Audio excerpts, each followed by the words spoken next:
Welcome, welcome, welcome. We're here. This is Alchemizing Energy, and we are here today with the mighty Hebrew Prince Charles Landine, aka. We are going to be discussing the current state of America and the decline of the civilization.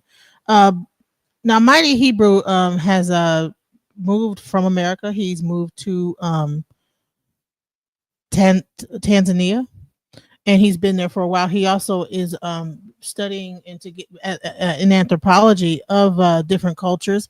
Um, he's also, very in the very I say a very huge integral part of the Hebrew Israelite movement, um, as well as the hip hop movement. Without further ado, I would like to welcome Mighty Hebrew. Hallelujah, hallelujah. Shalom, shalom, DJ Genesis. How you feeling? I'm It's been a doing good. long time. Been a long, long time. Yes, yes, sir. Yes, yes, hallelujah. Just Now giving we all also praise and have honor. Bobby Ashabai here, but he's here just to listen. But we're gonna probably open up the Discord after we get to a certain point. But we mainly wanted to talk to you and your experience in Africa. If Baba has any questions to ask you, he can. But he is an actual expat. I want to get your experience being a person that has been living in Tanzania. I'm not. How many years has it been living there? I've been living here in Tanzania, East Africa, 9 months out of a year, and then the other 3 months in Damona, Israel, now for the past 3 years. So would you? I mean, so when you are hearing about what's going on in America from that area, from there, what are you mainly hearing, and how, and what are your thoughts on what you're hearing? That's a good point. First and foremost, I give all praise and honor to Yahweh, the supreme, intelligent, powerful, one of our forefathers, Abraham, Yitzchak, and Yaakov, those striving for righteous sake. I say unto the family, Shalom Aleichem. It's definitely an honor and a privilege to be here. You know what I mean? On Alchemizing Energy. It's been a while. Oh man, it's a lot of things going on. There's a lot of things that I'm hearing. Some things I'm hearing is true. Some things they're not true. If you can crystallize it down to the subject matter, I can like what things are you hearing that you're asking me that I hear? Like, I mean, are you aware of the things that are going on in America with Elon Musk? I mean, I know that the news that we hear here is one thing, but the news that you hear there is something completely different. I wonder if you guys get the real news, or are you just getting like just a partial understanding of what's going on? Do they tell you everything? What are you guys hearing? I mean, before social media came into effect, there always been like conflicting stories when you looking at BBC News or any Eastern news versus Western news. But since now, with a click of a button, everybody's in access to YouTube and different social media platforms. So basically, the world now is getting the same news, which is all propaganda. But one of the things that we're hearing over here that it isn't true, in most cases, is this separation with the African continent, when in fact we're seeing a global or an international connection with the heads of state in Africa to drive the Western powers. So that's definitely in effect. Give a shout out to the president of Tanzania, East Africa. You have those in Bassa and other parts of the continent of Africa who are now pushing and rejecting the colonization of the European power structures. So that is going on right now on the ground, and you can actually see it on the ground. You can see the foreign influences declining from out of the continent as we speak right now, such as your East Indians and your Chinese and others.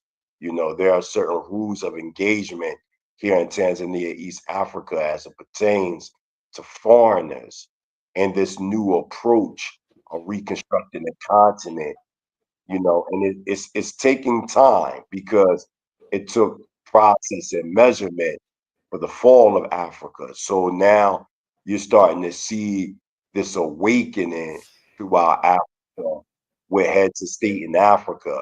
And you're also seeing the rising of the Israelite presence throughout Africa as well.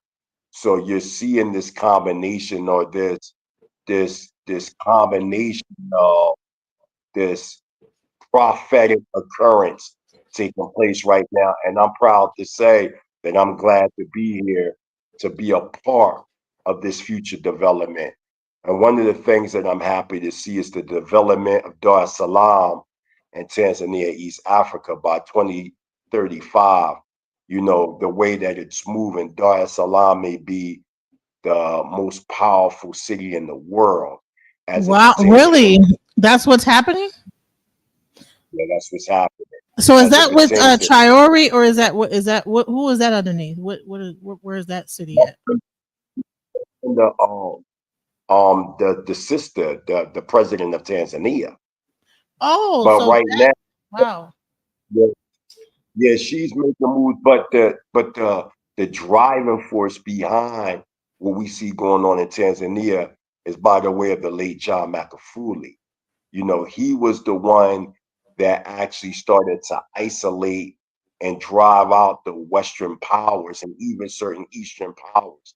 Because one of the things that they was trying to do, like China, was to control the ports in Dar es Salaam, because whoever controls the ports, they control the power.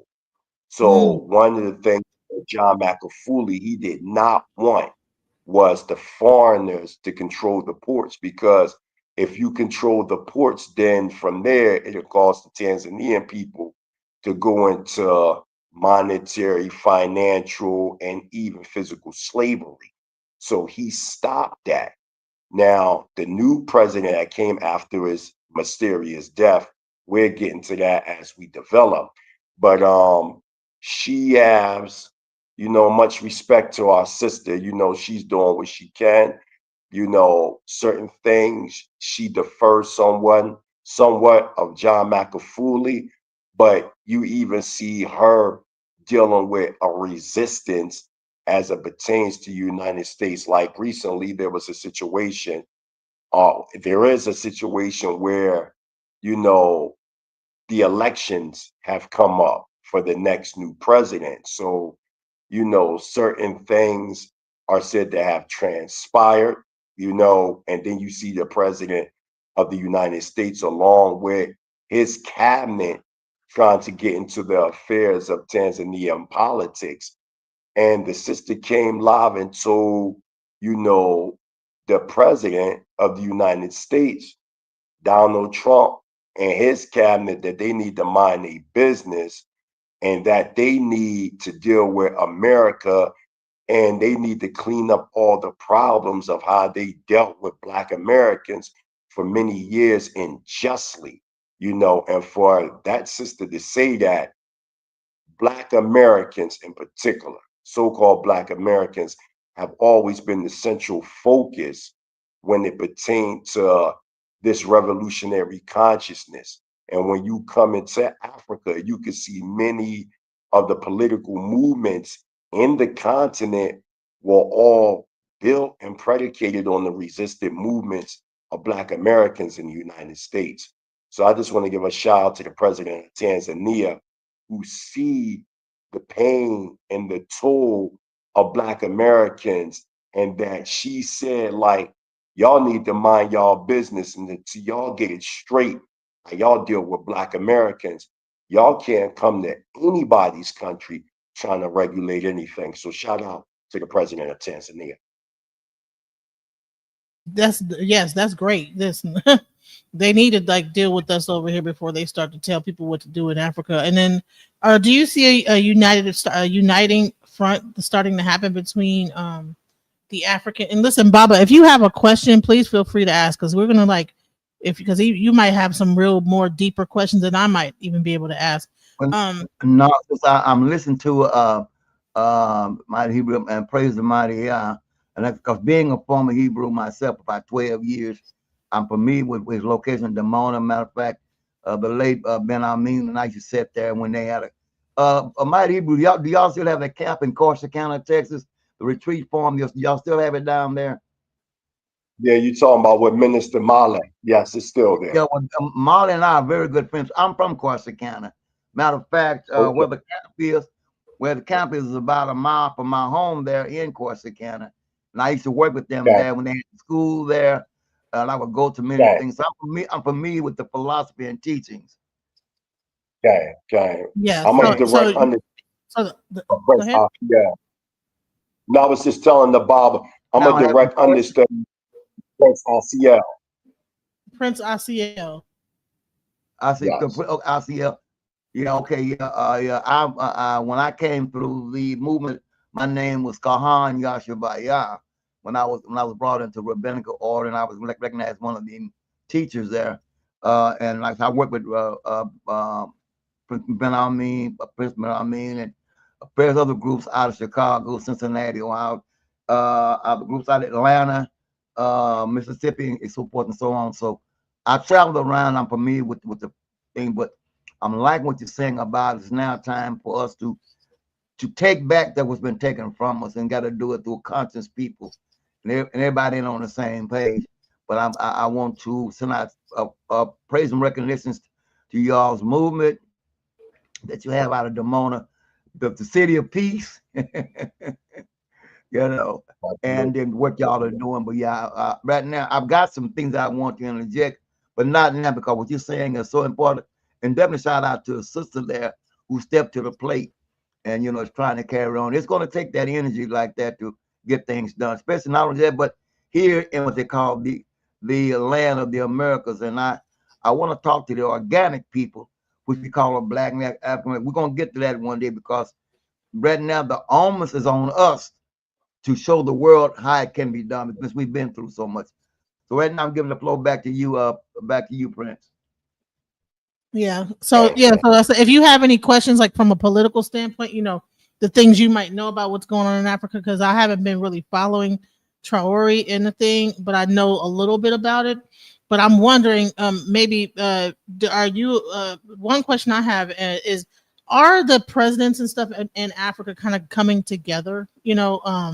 I know that they were talking at one point when Gaddafi had that united currency. Are they going to be talking more about something like that again? Do you hear more? Because if they are, they're not telling us over here, like that.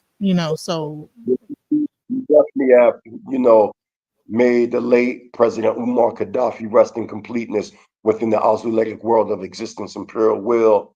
Yeah, Umar was one. He was definitely a Pan-Africanist, and definitely, one that wanted to see a united nation of Africa. You do see many of the political teachings of Umar Gaddafi. We see that, in Benghazi with the president over there.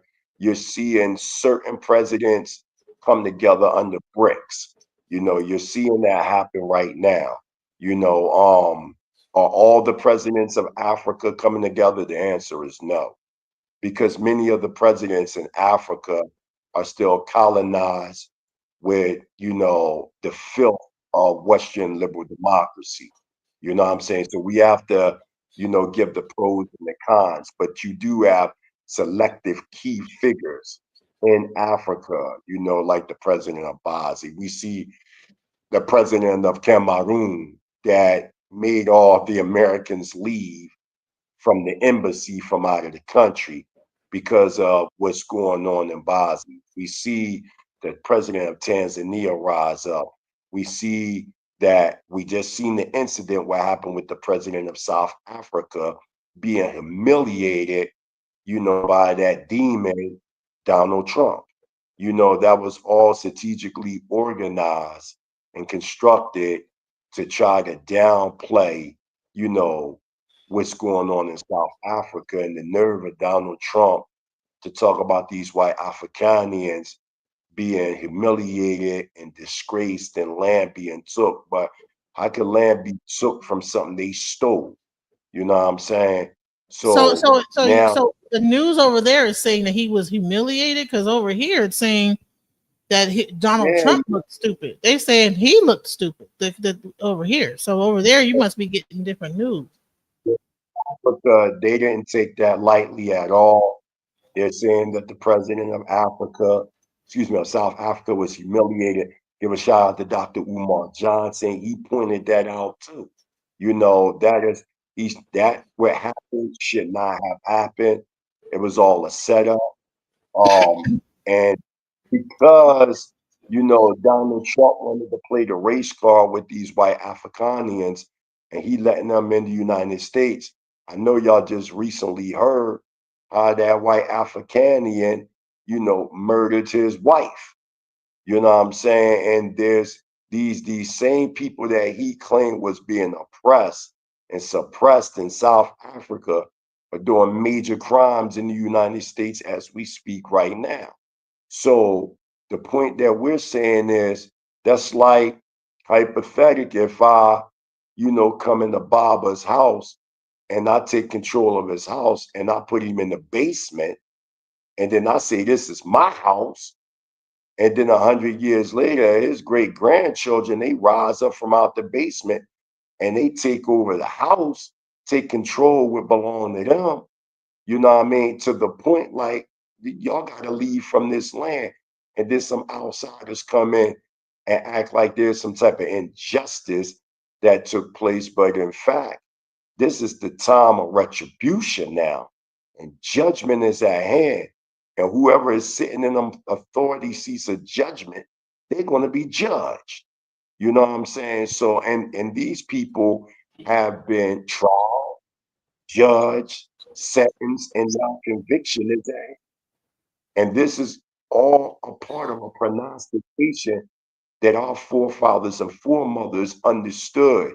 When you get into many African Edenic spiritual systems, we all had that type of prognosticated mind state when it pertains to the future of our people. And we've seen this in movies like Wakanda. We've seen this, just study in Ifa traditions and Hebraic traditions and indigenous traditions that we always had our seers, our prophets and prophetesses that understood the sign of the time. And we're also seeing this grassroots movement, this catharsis, so to say, throughout the continent, resurrecting the minds of the people throughout Africa. We're seeing the rise of the Kukula in Mount Kenya in Kenya, East Africa, identifying themselves as the tribe of Asher, rising up. We see the Yanumbi people in the northern part of Tanzania rising up. Israelites all over the Igbo, these different tribes that's recognizing themselves as the children of Israel. When we go into the book of Daniel, miscalled Daniel, chapter 2, verse 44, it talks about during the time that these current day kings will be ruling, that there will be the kingdom would rise as these government officials or body political leaders would be in rulership. The religious leaders try to teach us that God is going to crack the sky. This mythical God is going to crack the sky, and Jesus Christos is going to come and destroy these kingdoms and then build up his kingdom. But that's not what the prophecy say. The prophecy said during the time that these wicked rulers will rule, that there's going to be a governmental body politic of men and women with the mind of Yah on earth that's going to rise up as the fall of a social system is going to be a rise of a social system. So this is what we're seeing. We're seeing a twofold process happening in progress. Spiritually, you're seeing this awakening of traditional African Hebraic and African Edenic spirituality throughout Africa and even across the globe. And then politically, you're seeing the rise of these heads of state in Africa that is crushing the head of the beast system by pushing them out. The next thing that you're going to see is the collapse with the Euro-Gentile Western liberal democratic powers left. Because one of the major problems that's happening in Africa, or has happened in Africa, which is causing many of the African heads of state not to unite, is when the slave master left, he left his colonialistic governmental structure behind. And many of the African heads of state continued on with that Pacific structure. Now we're starting to see slowly the decline of that structure, and you're seeing now a rebirth of these African Edenic ideas forming into new constitutional ideas within the continent of Africa. It's a slow process, but it's a steady process at the same time. And we're able to see it in our lifetime. We're definitely going to see a major shift, and we're also going to see a major death blow in the United States. We see the death blow. First, we seen it morally. We seen the social fabric and decline of America by the way of social media. We seen it through Ricky Lake. We seen it through Jerry Springer. We seen it through Maury Poe. We seen the decline because remember, for years there was this blanket idea of America being the apple of God's eye, or the American pie, leave it to beaver concept. But all that became exposed when we started to see the dark side of America, to such a point that we can see the downtrodden and deplorable state of America with the click of a button. And once we seen that, then the behavior had to come out. And this is why every minute, every second, every hour, we're seeing the deplorable state, to a point that evil has been labeled as good, and good has become labeled evil. And this is a thing now that's not being hidden no more in the United States, but this is all a part of the fall of America. First, socially, America has to fall. That already has happened. Now we're seeing economically, because all this is predicated on social institutions. Once the meltdown takes place with the social institutions of America, America is finished. So now we're seeing this fall of the Western powers and the rise of the Eastern powers. And specifically, we're talking about certain countries in Africa that's going to come together, that's going to in turn influence the world. And we, Black Americans, are the central key of all of it. Of all of it, the Black American is the key. Now, here's the thing. Um, Lately, through social media, you've had like these kind of diaspora wars that kind of popped up on TikTok and YouTube when they Yeah, talked about, the South African parade, down in yeah, Louisiana. They were upset about that. And then you have like this thing between, Africans, like the whole Pan African movement is being dismantled. And now you have the FBA movement that's saying, hey, well, we're not Pan Africanists. We are foundational Black Americans. Do you think it's a mistake to try to clutch on to America while Africa is growing, and get away from the whole Pan African ideal as that's a far as good Black question. American? That's a good question. It's a very interesting question. And the FBA movement is very interesting, along with the Pan African movement. Um, I must say, the strongest Pan Africans I ever seen were, in fact, Black Americans. We have to remember the reason why we see what's going on, because out of this whole colonization slash slavery thing, we see that the Black Americans suffered the longest, because we were brought by the way of West Africa into the Americas by the way of chattel slavery. Whereas though over here in Africa, we seen colonization. And being in America, going through slavery, the black codes, Jim Crow, the civil rights, the Black Power movement, there was a lack of resistance from Africa. And I'm only speaking of historical. We've seen more of an extended hand of Black Americans extending their hand to people in Africa, even as far as the 1930s, where we see brothers and sisters from the United States going into the Ethiopian army to help Emperor Haile Selassie to push the forces of Mussolini from out of Ethiopia. We've always been the beacon of many of the resistant movements in Africa, whereas though there has been a lack of participation amongst those in Africa when it comes to Black Americans. So because of this, it caused, I don't want to use the word a resentment, but we became so isolated to such a point. Mentally, we became a new ethnogenesis people. So now you see the rise of FBA Foundational Black American, brothers like Tariq Nasheed and others that are calling out things that have been swept under the rug for many, many years.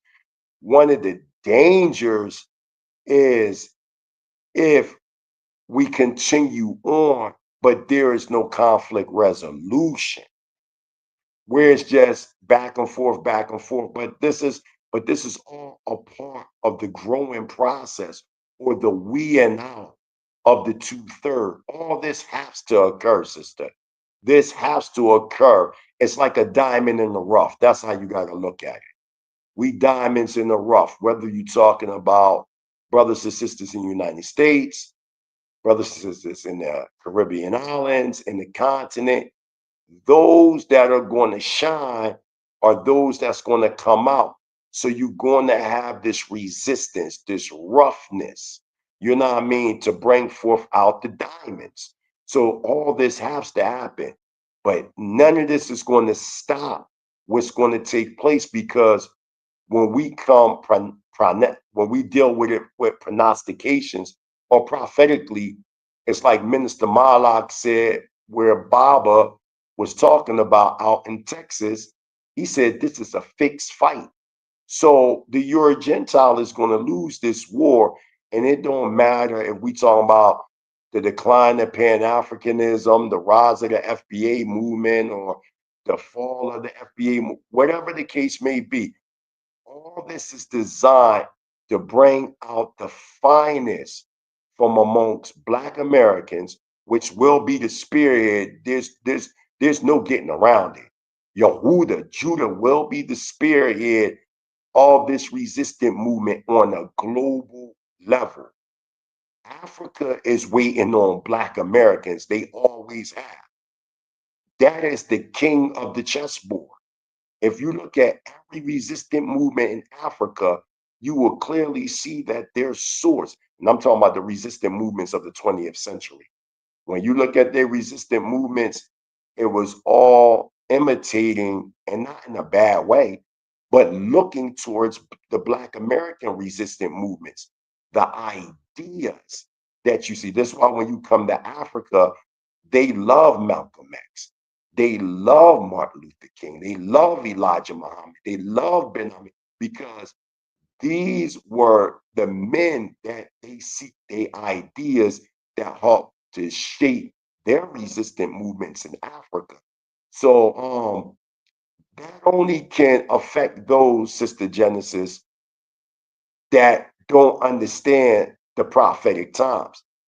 People like me, you, Baba, and others that understand the greater picture, it's not going to affect us. That's the 1/3. Whoever is not a part of the 1/3, or they're a part of the 2/3, they're going to be destroyed. And I want to say this and pass it on. Most of our people are going to be destroyed. That's just the bottom line.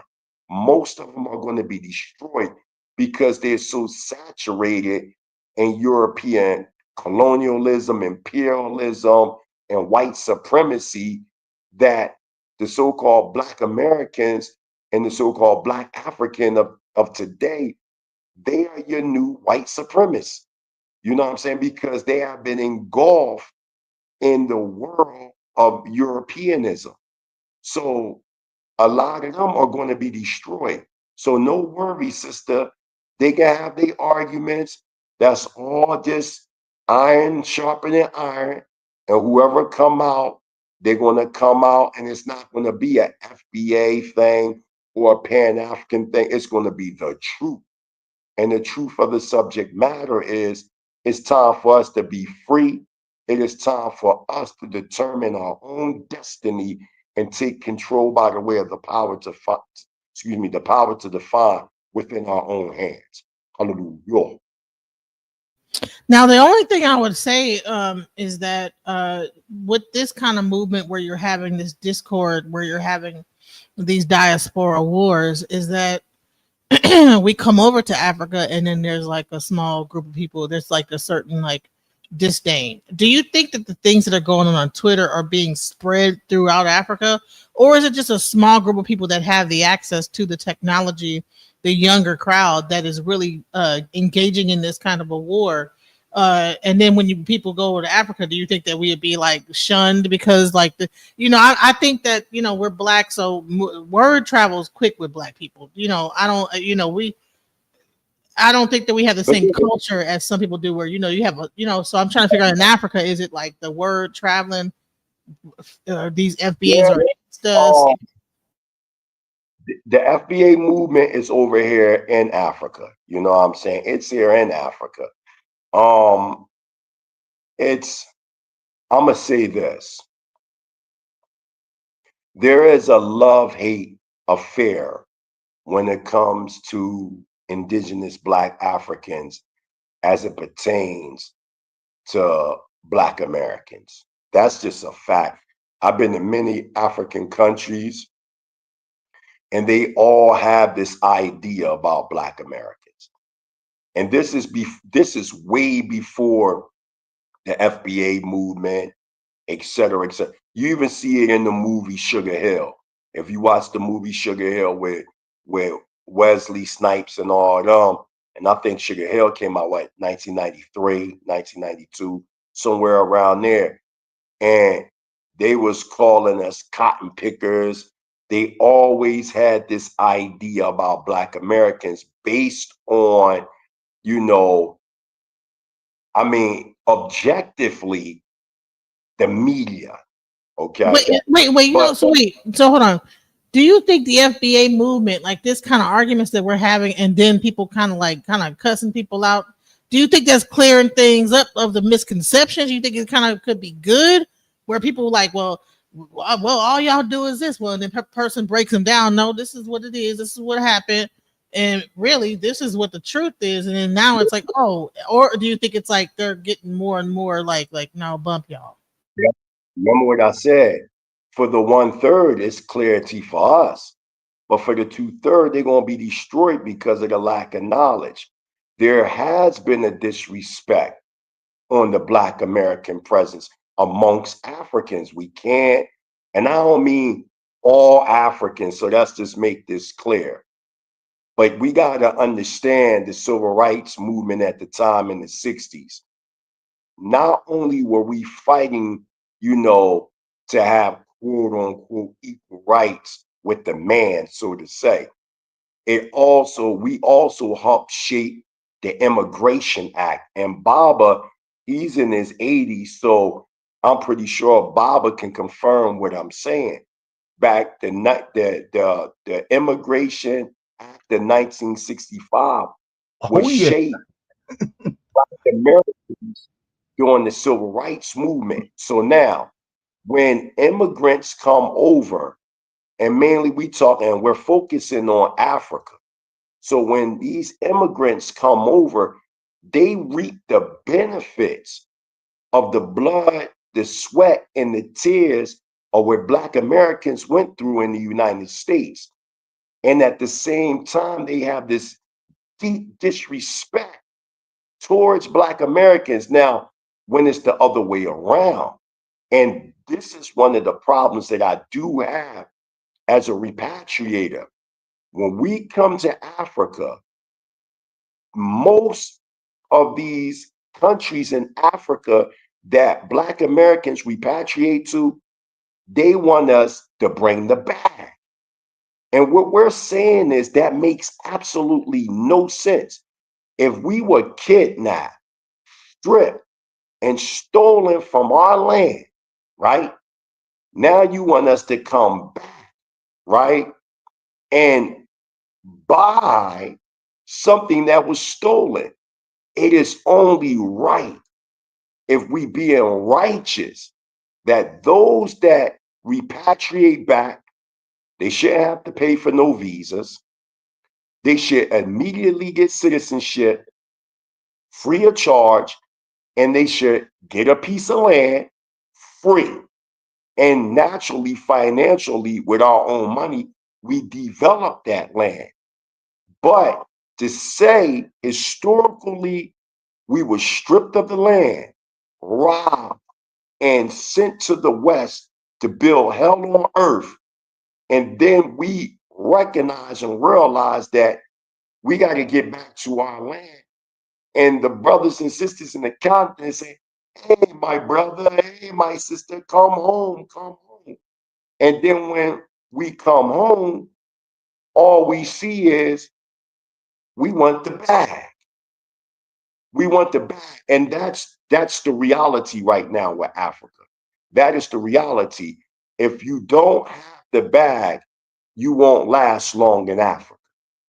But if we That would was going deal to with be my next question, is that the financial aspect of, even because it's like, if America's falling, America's going down, and we're going to get into AI and things like that, the things that are going to make it fall, and the current economy, what the government is doing and how it's breaking things down. But if this is the thing, like, how do you get around it? Do we have communities there that are able to, like, get cut through the bullshit that people are doing, like trying to overcharge? Is there a community in Tanzania that, if I say, okay, I want to just uproot my family and come to Tanzania, is there a community that says, okay, look, this is how you do it? How do you plug into that community? And like, what would you say would be the amount of money you would need to just leave everything behind here and come there, and not end up like regretting your decision? I asked a lot of questions. That was a lot of stuff in that one thing.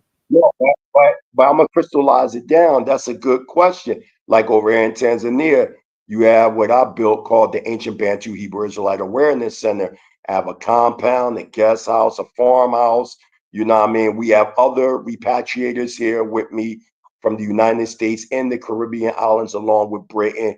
3 times out of a month, we have repatriation meetings when people that want to repatriate from America to Africa, to where we at in Tanzania, we encourage that they connect to one of the families here, and then from, let's say hypothetically, if you wanted to come, if you wanted to repatriate back, I said, come on, DJ Genesis, you'll stay in the guest house. You know what I mean? And then we'll figure out, your objective, and where you would want to stay at.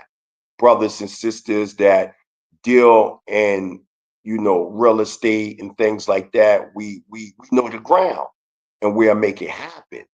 um what we're trying to do now is we're trying to isolate a certain area, whereas though the area is full of repatriators, and we would consider that to be good, because we can learn certain things, from the foreigner, mainly the Chinese and the East Indians. Over here in Tanzania, you can literally go to certain communities, you'll see nothing but a bunch of East Indians. You will see nothing but a bunch of Orientals. They understand that they have a commonality, and that is to stick together in a one centralized location or a neighborhood and build. One of the problems with the repatriators in Africa is that everybody want to be a chief. So they don't have this nationalistic idea because many of the repatriators in Africa come back for various reasons. What made the kingdom of Yah, the community that I'm a part of, so successful is that they all had one centralized idea. So when they left in the 60s and went 20 miles outside of Monrovia, Liberia for 2.5 years to break the nigger twos, then they went to Dimona and then they created satellite communities throughout Africa. They all had that one idea called, yeah, people will say communalism. In our culture as Hebrew Israelite Sovereign Nationals, we call it all things in common. So once they came into that understanding, it became very easy. Versus individualistic families coming over, and they might have ideas, or this specific group will come, or that people come. So now, for instance, in Dar es Salaam, you have a great body of Speak, Black speak, American. speak out, Prince. I'm gonna take a break. I got another line. I'm gonna go up. I'm coming back, but man, you on point. I'm gonna step out, Jenny, but I'm coming back. I got 2, 3 things going on, a political thing. I'm gonna let them know that I'm gonna come on later on after this show. I can't come on now, but I'll come right back. Okay, And amen. Keep landing out there, Prince. Kane, Zakwane, Toda Rabah. So you in Dar es Salaam, you have a bunch of Black Americans in Dar es Salaam, Tanzania, but they can't come together. You want to know why? Because the same niggerisms that they were doing in the United States, they bringing it over to Africa. Oh no, we follow the calendar this day. No, we wear our fringes this way. Oh no, we do it that way. No, you Kemetic, I'm Hebrew. No, this. So you even see the arguing amongst Black Americans in Africa. So they're bringing these non-nationalistic ideas by the way of religiosity. You see, and this is causing also a slow process of coming together. This is why I developed Hebrew Israelite sovereign nationalism, because I don't care if you're Messianic, Talmudic Center, Torah only. You got a Hebrew community. I don't even know if you know about them. There's Hebrews that practice the Hebrew culture and Ephod tradition, like a combination by a man named Moreh Yosef ben Yisrael. You have different ideas, but within Hebrew Israelite sovereign nationalism, none of that matters. The only thing that matters is our nationalistic connections. And this is how other nations have been able to achieve their so-called dream, or their American dream in America. When foreigners go to America, they find other foreigners of their same ethnic background, and for nationalistic reasons, they come together. It don't matter if they're Christian, Jewish, Buddhist, Muslim, whatever they all have that same nationalistic idea, and they come together under that banner. That, excuse me, Yeah, that so is that's the thing that's missing, is like that unity, that, and because of the fact that we've been so tribalized and like separated in America, we're bringing that same attitude into Africa. that's a fact. That's a And so fact. what is in general the attitudes that the Africans have towards us? Are they coming together with us? Are we just kind of separate, and then they have their own culture and we're just separate, and we just kind of come into their culture? We're definitely separated, and I would not advise Black Americans to come over to Africa to integrate into an already existing culture that they're not a part of. We are unique people. And what I will say is this: with my experience, I'm highly respected. And that's because I know who I am. What I've noticed about people in Africa, they respect Black Americans that know exactly who they are. Everybody where I live at, they know that I'm a Hebrew. They know. They know, oh, hey, Prince, shalom, Prince, Mumbo. They know I keep the Sabbath. They know when the holy days about to come up because I work with a group known as Atanian over in Moshi, Tanzania. So when our set apart festivals are coming up, a week before it come up because they get the calendars, so they know. They'll call, you're gonna have the, the services here so we can prepare the food, etc. So there's a high respect when it comes to people in Africa as it pertains to Black Americans that know who they are. Now, those that come just to come, some people might label them passport brothers or whatever the case may be. Yeah, you might have the younger generation. They be like, hey, my nigga, he Black American. But if you just have this mind state, I'm just a Black American nigga, that's not gonna go but so far. They enjoy you for a little bit of time, but after a certain amount of time, that's gonna be dead and gone. He's just a nigga here. You know what I'm saying? But and I'm not trying to take Tariq Nasheed's side, but many of the things he say is true. And you got to remember, Tariq Nasheed, he traveled all throughout Africa as well. Certain parts of Africa. He done been to Kenya, Zimbabwe. He's been to, different places over in Africa. And that's one of the major problems I even have. You know what I mean? Because I do see the the people in Tanzania and other parts of Africa, how they treat who they call the Mzungu or the white man, how they treat the white man versus how they treat Black Americans. They do treat us different. They do. When it comes to the white man, he's looked at as God on earth.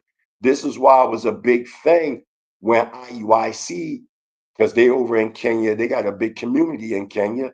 And when they was over there in Kenya around Nairobi, and they was on the street corner, all they said, quote unquote, Jesus was a Black man. And the people went nuts and tried to stone them from away from the area where they were saying that Jesus was Black, right? Even though So Revelation they chapter actually 1, tried to stone them. They actually was throwing rocks at them. yeah, they was throwing rocks and tear gas and all that. It was a real big thing over there in Kenya, even to this day. But guess what? That really became, what was bad became something good, because when that happened, UIC in Kenya went to like, 100 and something people. They pushing over 1,000 members. We talking about within the past few months because Wow. of the situation that took place. It caused the Kenyan people to be more curious about what was such a big deal about saying that Jesus was a Black man. And I'm gonna tell you, IUIC is growing very fast in Africa. They are all over Africa. They are all over Europe. They are even in Japan. These people Wow. are in, they're everywhere. They're everywhere. Right now, IUIC as a movement may be one of the biggest Israelite movements in the world right now. That's So just are you that's guys gonna be working with them? Are you guys combining with them in any way, like collaborating? I know many IUIC members. We discuss matters. Give a shout out to Bishop Nathaniel, who actually went to Damona, sat amongst the leadership, and they discuss matters. So behind the scenes, we are working hand in hand. You know what I'm saying? I'm like I said, I'm a Hebrew Israelite sovereign national, so I would never openly, discuss things that we may disagree, but I will say openly, we are working together in some venues. I wish though that we would be working head on, despite our difference, despite us being Torah and they being Messianic. I wish that we can work more strong as a nationalistic front, because if that would have been the case, the situation wouldn't have never occurred, in Kenya. But as I said, that had to happen, just like the FBA situation. Everything that we see, DJ Genesis, on social media that we might consider that might be down spiral, it has to occur. It has to occur to clear the air. The disrespect has to stop. I have So to defend Takashi on that because I see it with my own eyes, because I'm directly on the ground. And when you're on the ground, a lot of things that that man is saying, and the man I'm talking about is Tariq Nasheed, is 100% true. I can't deny it. But his approach at times, I may not agree with his approach all the time.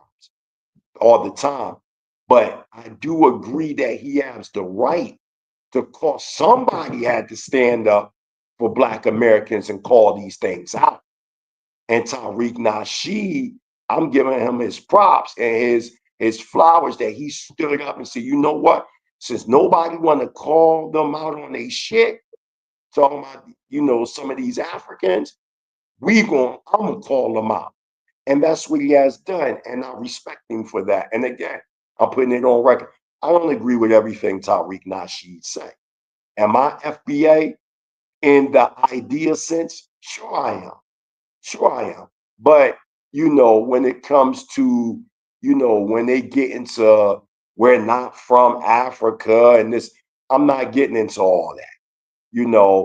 The whole planet is ours. If we're gonna, start talking technicals, before white people was even on the planet, we were here.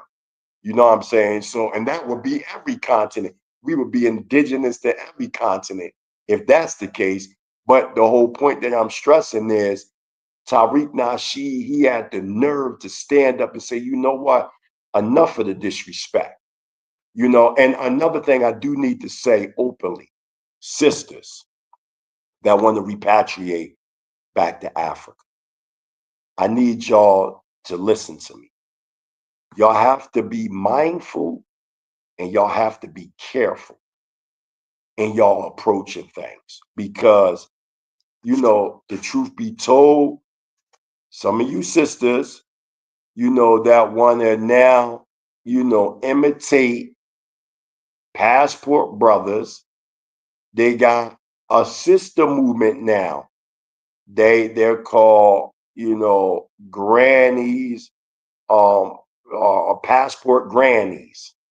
And there's these older women that's, what? Wait, hold on. It's called Passport Grannies. What? yeah, they call it.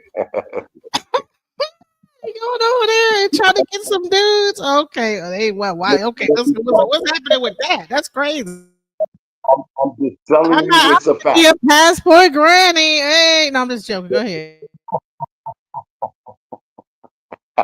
Yeah, they're called passport grannies.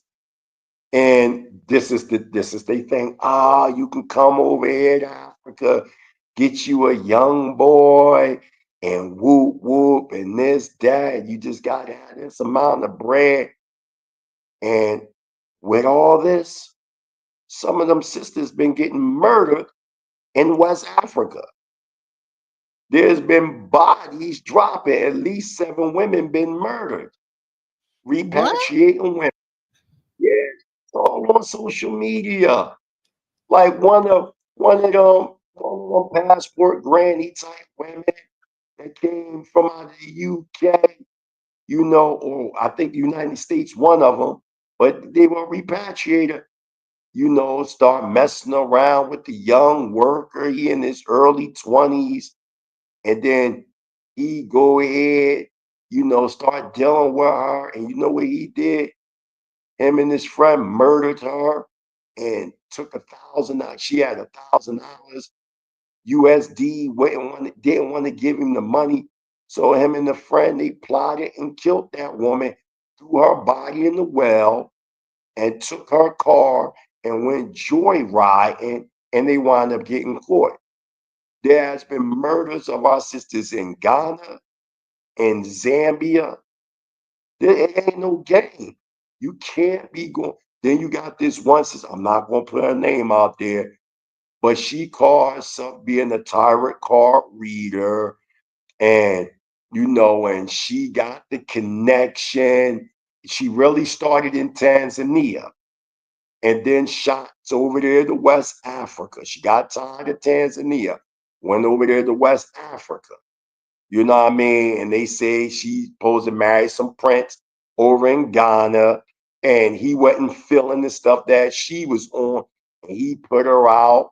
So then she's doing these readings and getting other women from the United States involved, and they come in and they get with these young men, and these young men marry them and break them out of their money, take all their money.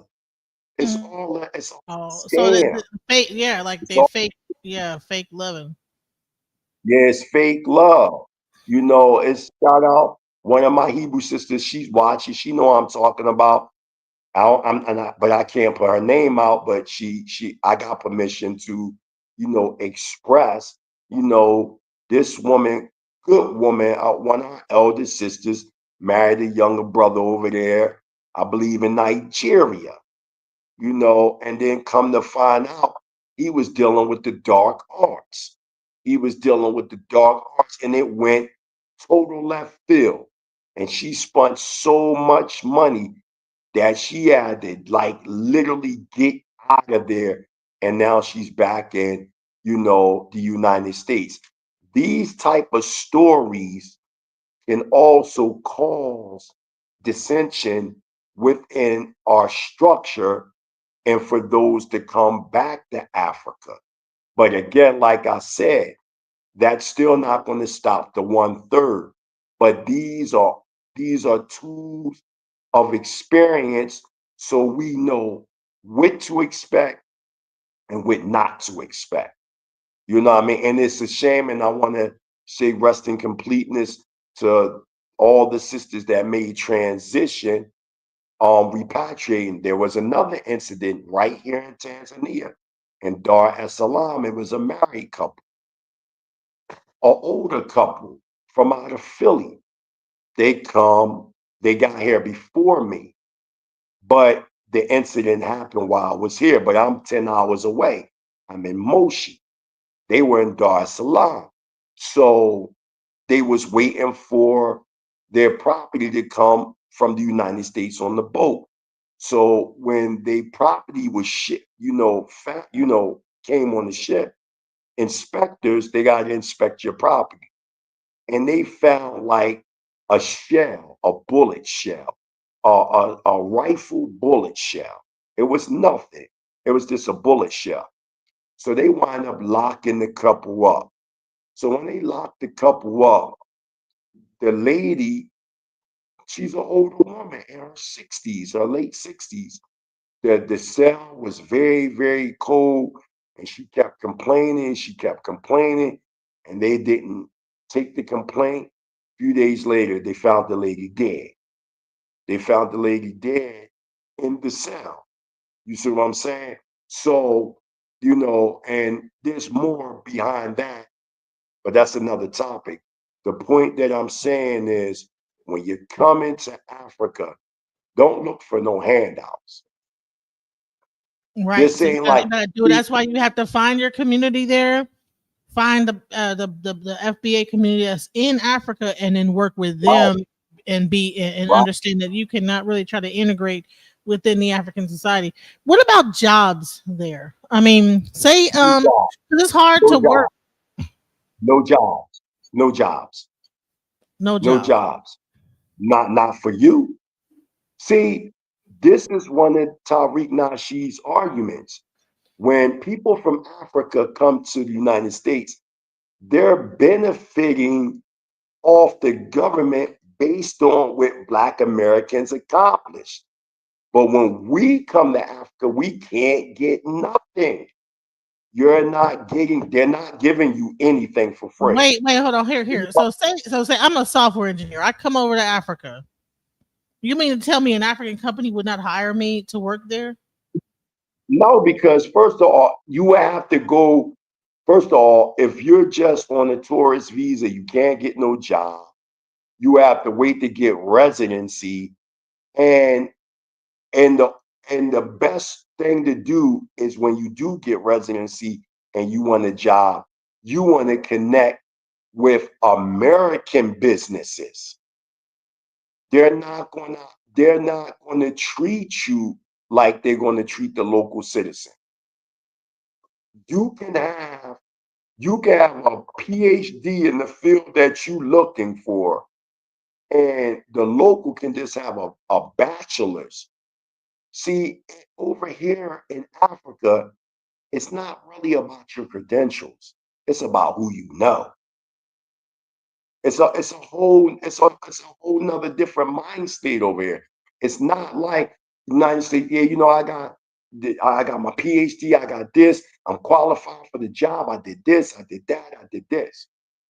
No, over here, my uncle, Baba, such and such, he's in position. I need a job. There you go. Wow. Okay. All right. Because I've noticed that it's a lot. So it's so you're kind of going to be still reliant on possibly American government or what you can offer to each other in Africa when you come there within that community. Well, I'm telling you, for me, I'm gonna tell you, for me, I have no problem being a resident, but I will always keep my U.S. citizenship. So let's get into. I'm just so everybody, like, they're like, so you'll never be a Tanzanian citizen? No, I'm a resident, but would I be a citizen? No. What do you think And you'd be giving up if you were to become a citizen of Tanzania? So, because you have places like Ghana and Nigeria trying to give out citizenship, and people are probably like, "Oh, America's," da, da, da, and they get over there and they get this, and it's like, okay, is this what you really want? Now, you gotta ask yourself the question: why all of a sudden Ghana just giving out citizenship like that? That is a geopolitical reason as to why this is occurring. Because when you start And talking also, tourism, didn't Traore say, "Well, listen, Americans could come over here. Y'all are good. We'll give you some land." I'm not sure if he's still giving out the land anymore. I think he cut that off. we're going to talk about him. I'm much honored to that young, that young captain / general, because he had the guts to stand up to the power structure. But back to Ghana, we see this massive thing where out of nowhere it is giving us a bunch of citizenship, but nobody's not talking about how the economy in Ghana was collapsing.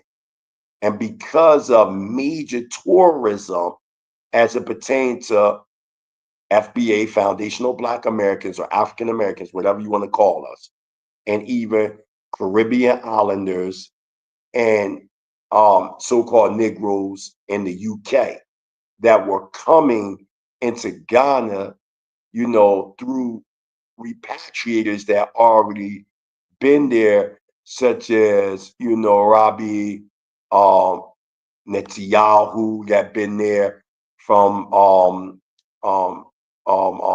Bitter Sheet out in Mount Vernon, New York. He's been there to this day. So shout out to Cohen. He's a major key figure in bringing a lot of repatriators back.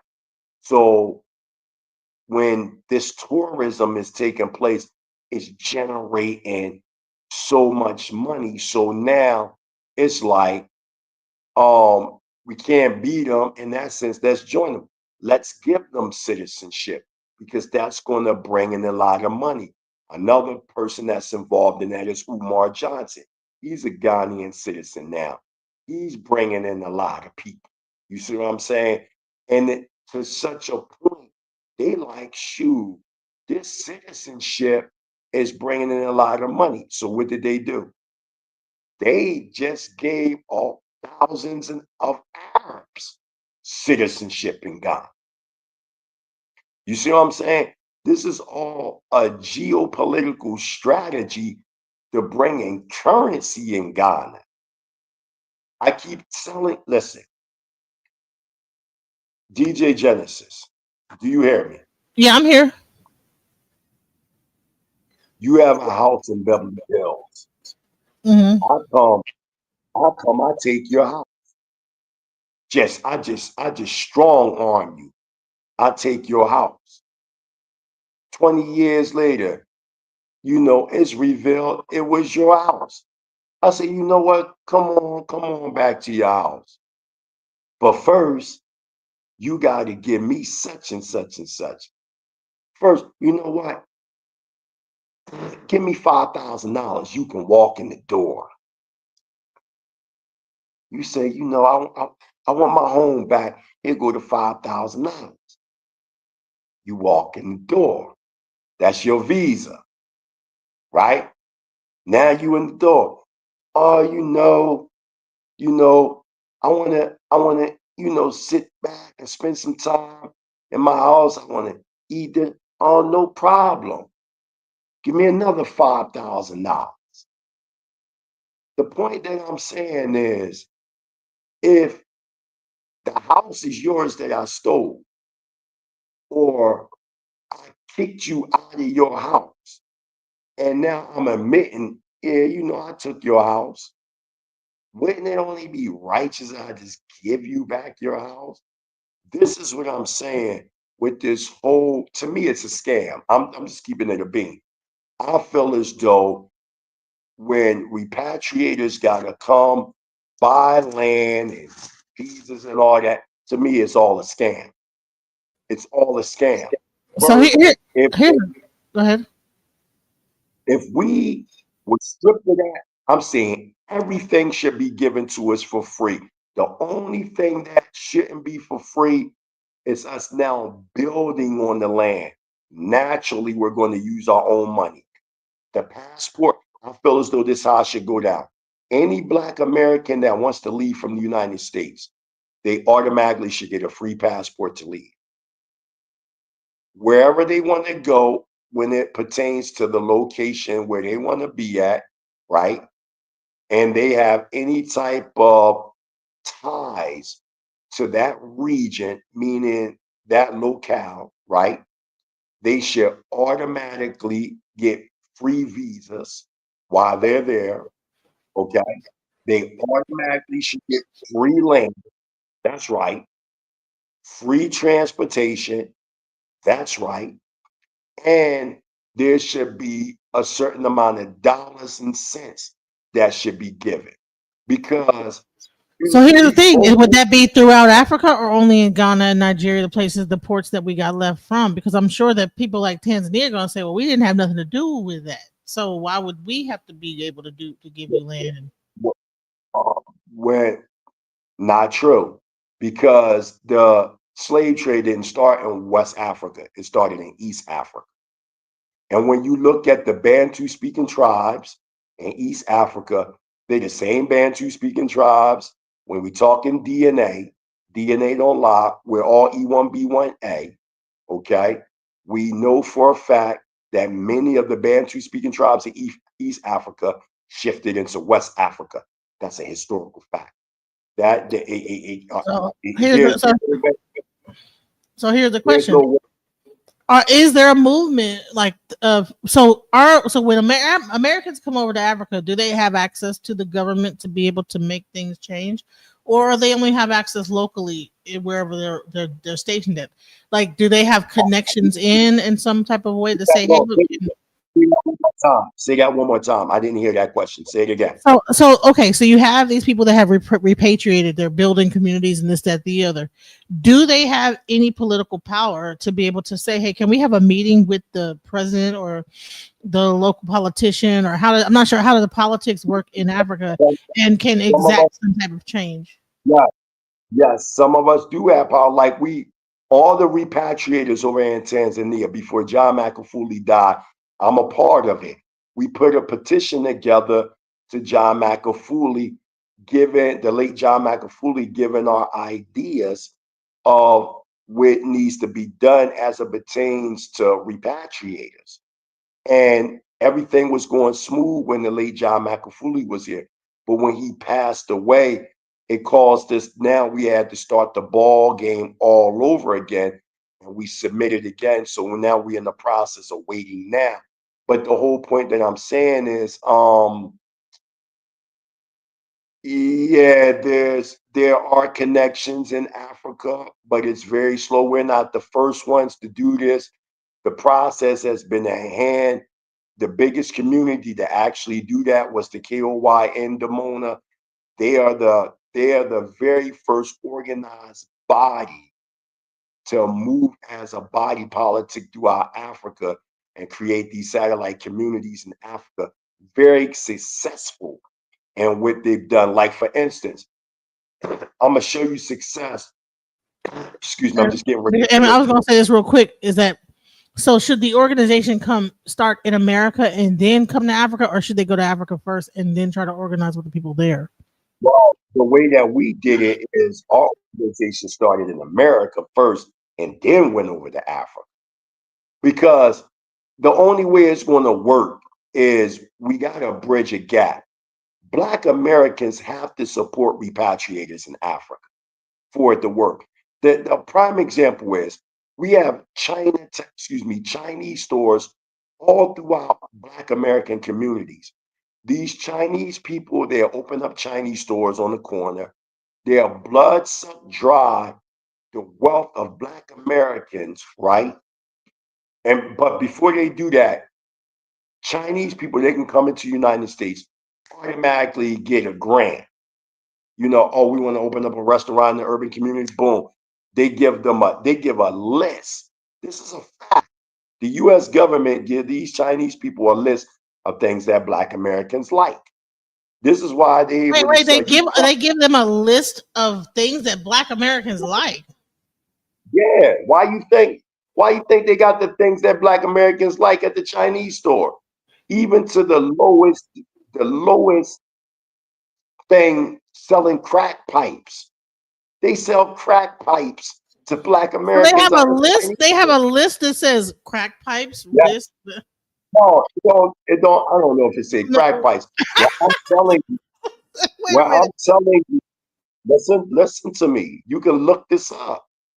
They have a list. They tell the United States government when they give these grants to Chinese people to open up Chinese stores, it gives them a list of the things that the people like in their surrounding area. This is what they do. And they give them free money. They open up these Chinese stores, right? And when they open up these Chinese stores, they get this money. They generate money and they start sending it back to their own people in China. All ethnic groups come into our communities, blood suck the communities. I'm talking about United States, and then they send that money back to their people. But when it come to us, when some of us decide to leave from the confines of the United States, go to Africa and build something, our people won't support us. They won't even support each other in the United States. So how are we going to get our people to support, something that we trying to build in Africa? How is people going to support when they got all these weird No, ideas and concepts like America is really you got to look at what they've done. The book of Daniel said knowledge will run to and fro. In the 12th chapter of the book of Daniel, knowledge shall increase. And people look at that as, oh, that's a good thing. But in fact, it's a bad thing and I because wanted to get into that because now with the advent of AI, you know, uh, uh, you're seeing, and then the big beautiful bill that's happening, all the SNAP benefits that made us comfortable, made like kind of the lower class comfortable, are getting like taken away, and then you have AI that's about to come and like kind of flood the middle class. I mean, all those truck drivers that were making $100,000 a year trucking, now those things are going to be ran by robots. You know, you got, so you're going to have a big group of African Americans are going to lose jobs and everything like that. That's why I really thought this was a great subject, because our jobs are going to be going. AI is about to take over. It's moving very quickly and rather swiftly in wiping out like certain jobs. I mean, even right now, I think I went to Popeyes and it was ran by an AI. The person that normally say, "Can I take your order?" That job is being taken away. So you have a whole bunch of people they're going to be without a job. So here's the thing: how prevalent is AI in Africa? I mean, right now AI is it's here, but it's not here. It's not like in the United States.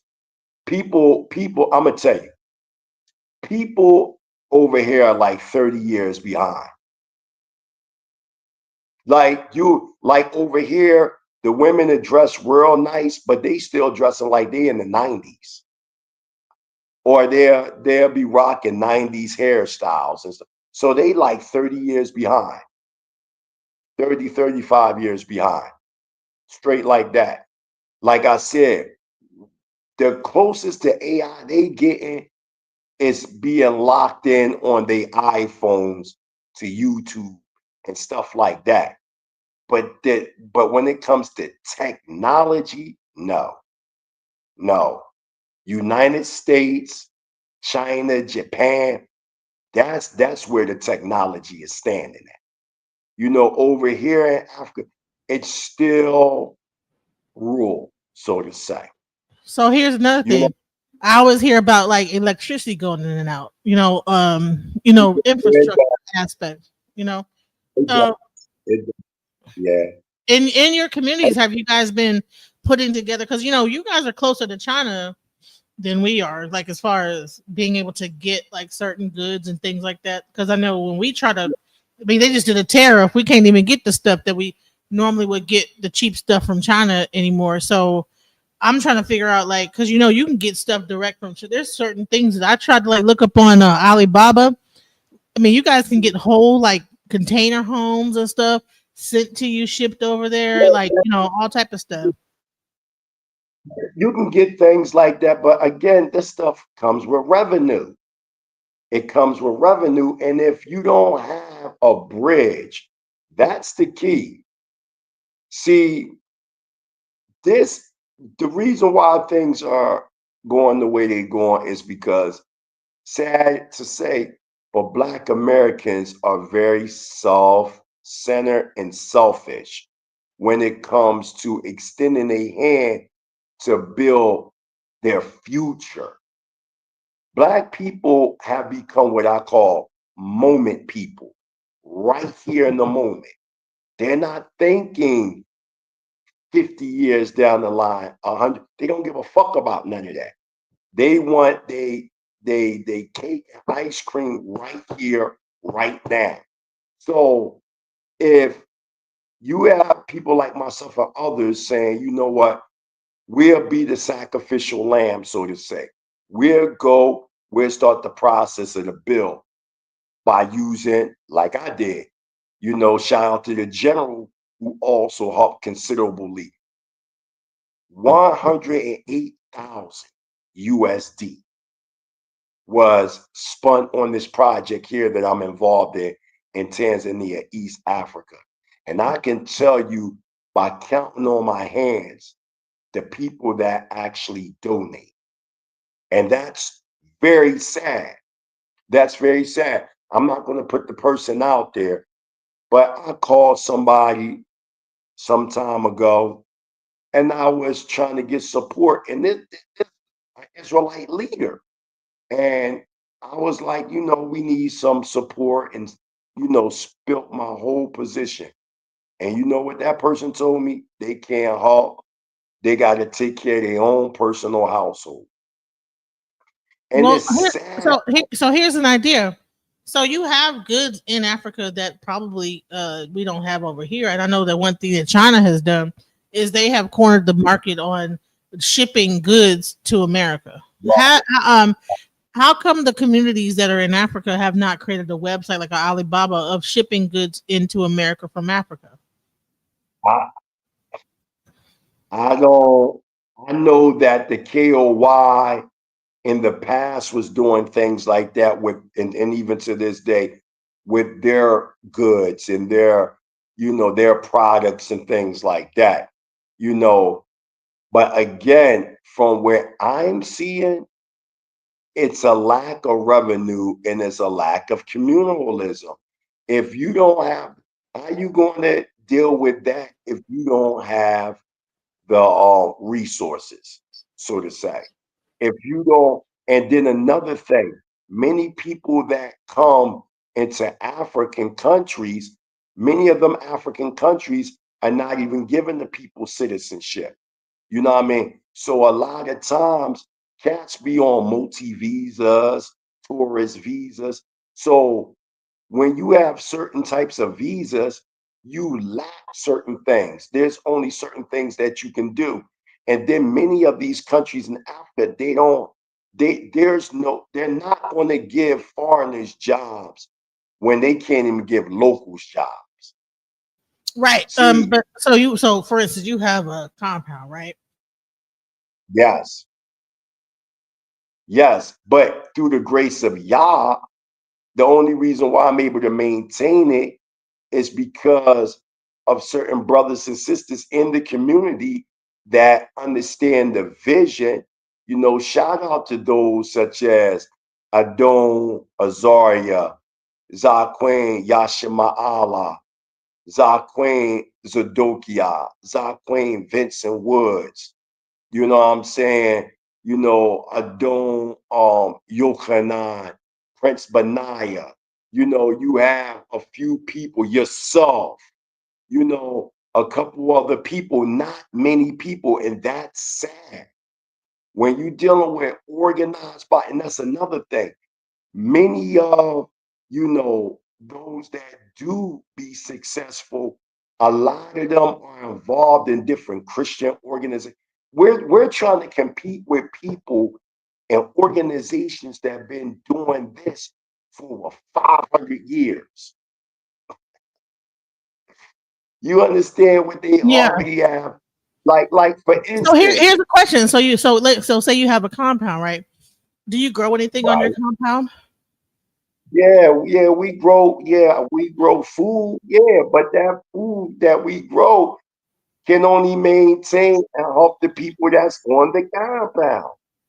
It ain't enough. It ain't enough to, import export, but it could be. It could be if we have the revenue. Hmm. We But you know what's reality. crazy? Speaking, so we this main thing we talked about is America's decline. Right now, people are like they're holding on to their money because we don't know what's going to happen next. You know what I'm saying? You have these crazy bills, and you have like the president that's passing all these laws, and people don't know where their next meal is going to come from. The job situation, people are kind of like, hey, what's going to happen here? The markets Yeah, are down. Let's get into um let's get into that. Again, you said that when people look at America from Africa, they're seeing all the things that are kind of going on in Africa, but in America, but do they see that do they see America as a sinking ship, or are they saying, well, they still good? They're no, there. no, the only ones that see that is the repatriators. Most people in Africa look at America as heaven. Isn't it crazy? We're trying to get to Africa, whereas though the people in Africa trying to get to America. If you go to the average Tanzania, listen, a friend of mine, I don't like putting people's names out without their permission, but a sister friend of mine was like, Prince, why you come here? Why you come here? I love America. I would go to America. I would sell a kidney just to get to America. Their mind, they watching Cardi B, Nicki, this generation of youth in Africa, they done lost their minds. The things that they're doing in America, the homosexuality, the lesbianism, the just living wild, they doing all that over in Africa too. They doing that in Africa too. So they're looking at, you know, this idea image. And I blame Black America because we became a false beacon of light, because we don't want to really get down to the nitty gritty and to explain what's really going on. Sometimes Kanye West, aka Ye, he'll get an outburst and expose things. You know what I'm saying? But they got him labeled as a crackpot, a nutcase. So who's going to listen to a nutcase even though he's telling the truth? You see what I'm saying? So when you got these Megan Thee Stallions, Red, Sexy Red, Cardi B's, Nicki Minaj, you know, that's who they look up to. And they permeate that society because they come over there with their concerts, you know, and that's the biggest thing. They just love Black American culture, but at the same time, they hate Black American culture. It's like a love. You know how you in a relationship, it's a love-hate relationship. That's what it is. They want the riches, but at the same time, they will belittle the ones that they're imitating to get the riches. It's so crazy and so toxic, you know what I mean, and so contradictory, you know what I'm saying? But the reality is there. The reality is there. Most Black Africans, they want that American dream. So how is the Diddy trial? Is the Diddy trial in Africa right now? Are they following that there? Yeah, everybody know about P. Diddy over here. Wow. You gotta remember, everybody over here. It's, man, this is why, and shout out to the Black conscious community, but they have given Black Americans a false sense of Africa. They romanticize. It's not true. It's not true. The things that they be saying, that stuff is not true. Man, people over here in Africa don't give a damn about no Egypt and all that stuff. They're not running around here talking about no Kemet and all that. They're not into none of that. These people over here, they are trying to get to the United States to live the American dream. I'm telling you. And they watching everything on their iPhones or their smartphones or whatever. They have access to everything that we have access to when it comes to YouTube, Twitter, TikTok, whatever, the IG, which is Instagram. They got the same stuff we got, you know. But only thing is, they just can't monetize. Like, for instance, if you from Tanzania, excuse me, as y'all know, I'm just getting rid of the flu, excuse me, it's rainy season. So getting back to my point, right? My wife just did a little act. Y'all know one of my wives is an actress. Shout out to Princess Sarah. So she just did a cut, an acting cut with an actor by the name of Razam. And it was a funny little clip in, and it was talking about chocolate, right? And out of this, on TikTok, they got over 1,700,000 views in 2 weeks, but they can't get no money because they from Tanzania, and TikTok got a ban on Tanzania. It don't matter if you go viral or not, you can't get no money. Wait, so people in Africa cannot make money off of their content in Africa. So you can't go to No, Africa and get paid being a content creator. in certain countries in Africa, no. So No. how are there, so you have that guy, what's his name? Man, he's really well known. He used to be a part of the Red Pill. What is his name? He's in, I think he might be in Uganda. I forget his name. Man. Oh, I know. You talking about O'Shea? Yeah. Now how is he able to, but it's not banned in that country.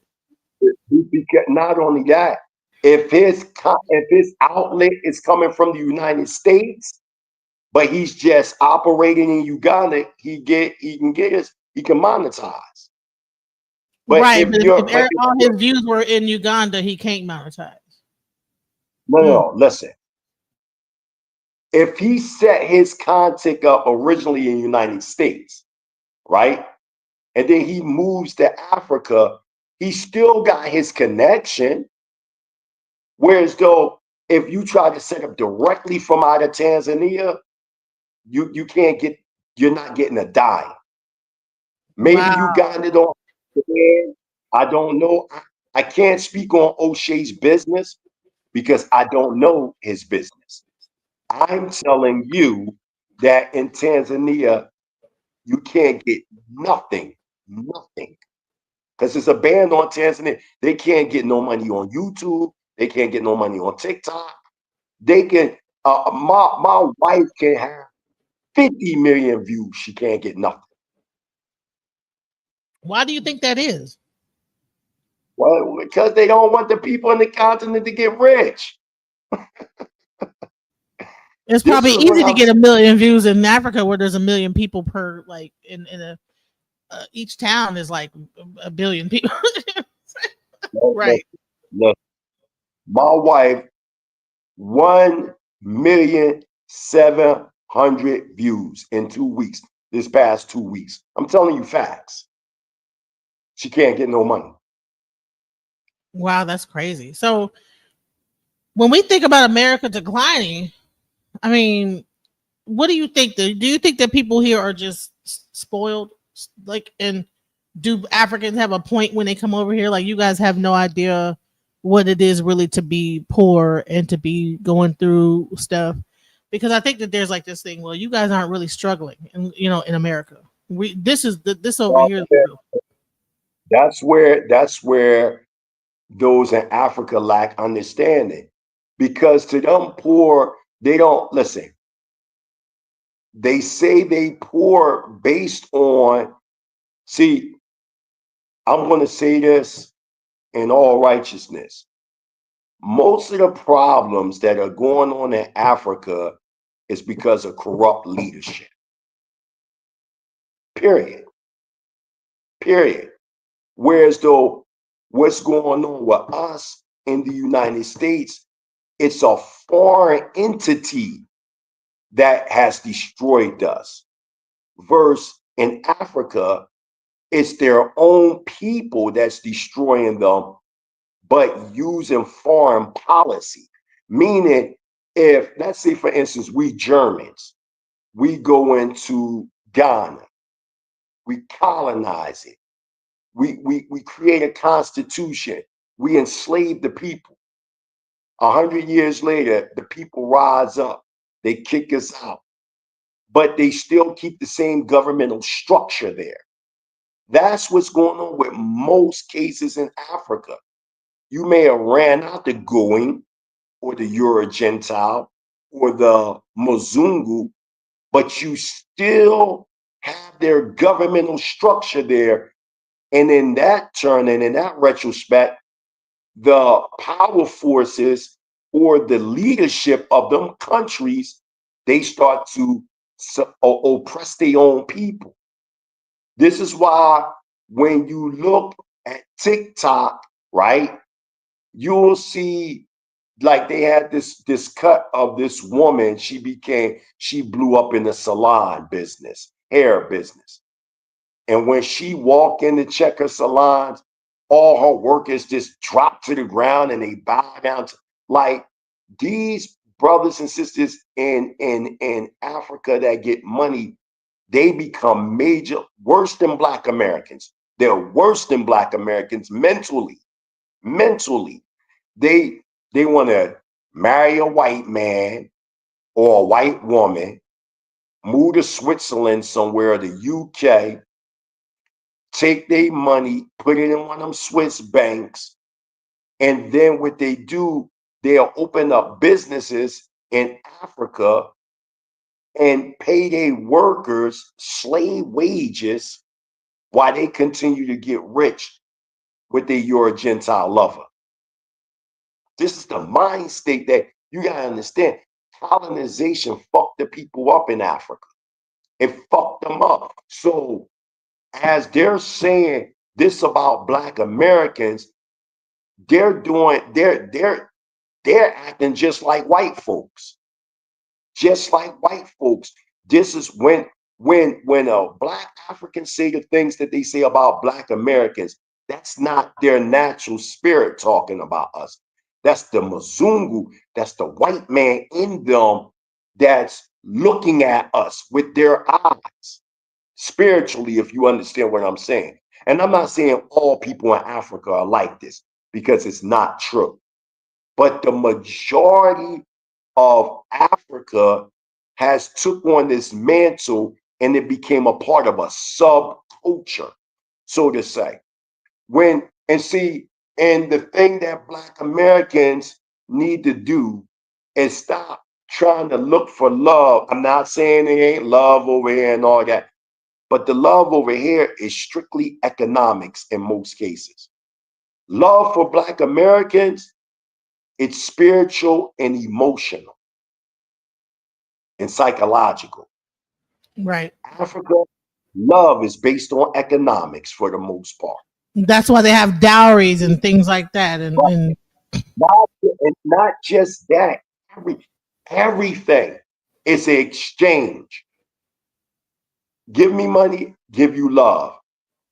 Give me car, give you love. Give me it's not.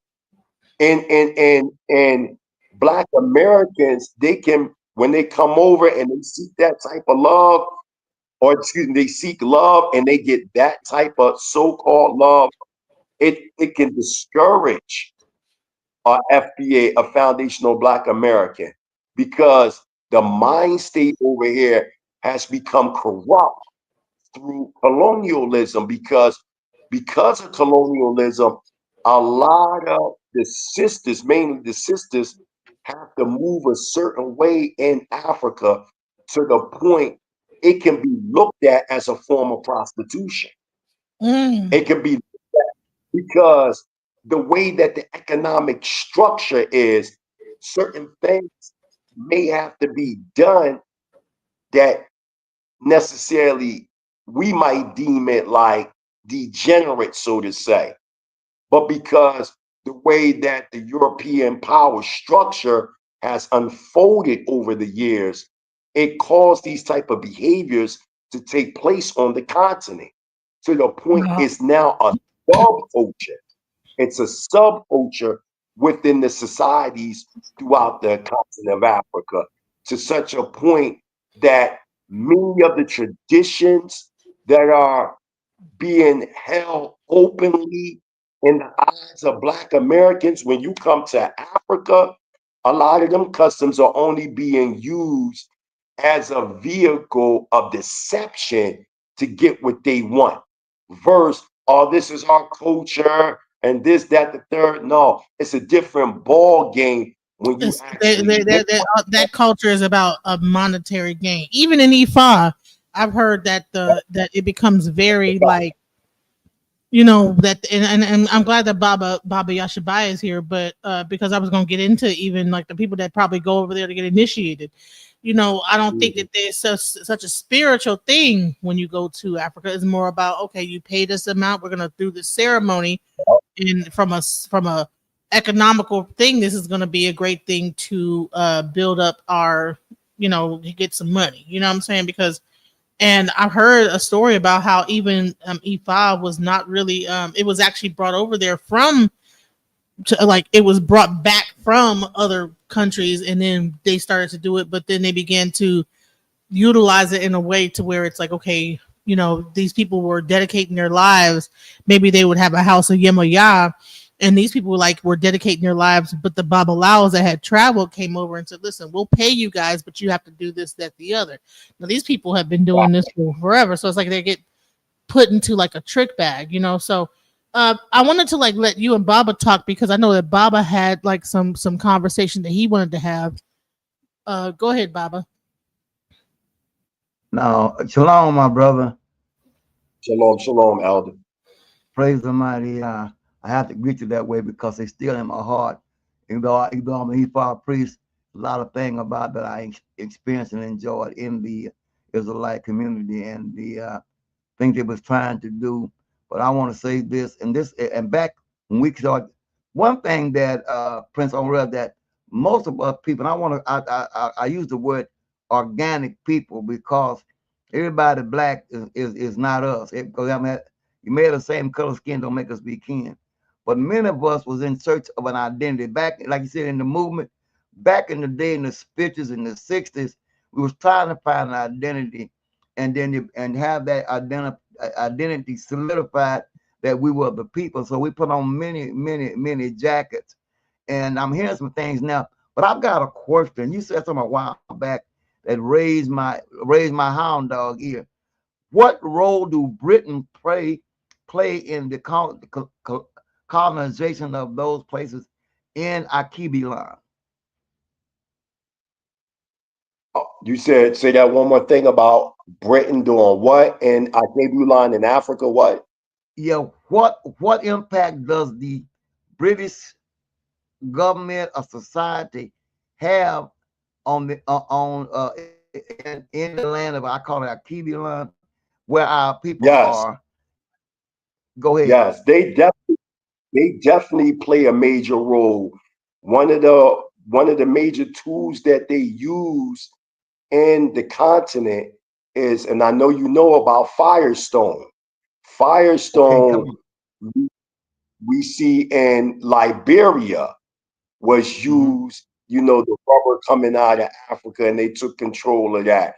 And we also see that the British played the role, which we all know, in the transatlantic slave trade, and they made a tremendous amount of money, and they even helped set up governmental structures in West Africa. And even when they supposedly left from Africa, we can, well, some countries anyway, they kept the governmental structure there. And like I was telling DJ Genesis, you don't have to have the physical people there anymore. Long as you got that mind state there, they're there. They're there. And in Tanzania, what they've done it was very brilliant. The British also used a lot of religious clergymen to take Yes. control of these countries. Like for instance, the papacy and the archdiocese, the Catholics and the Lutherans, they got the educational system in Tanzania on lock.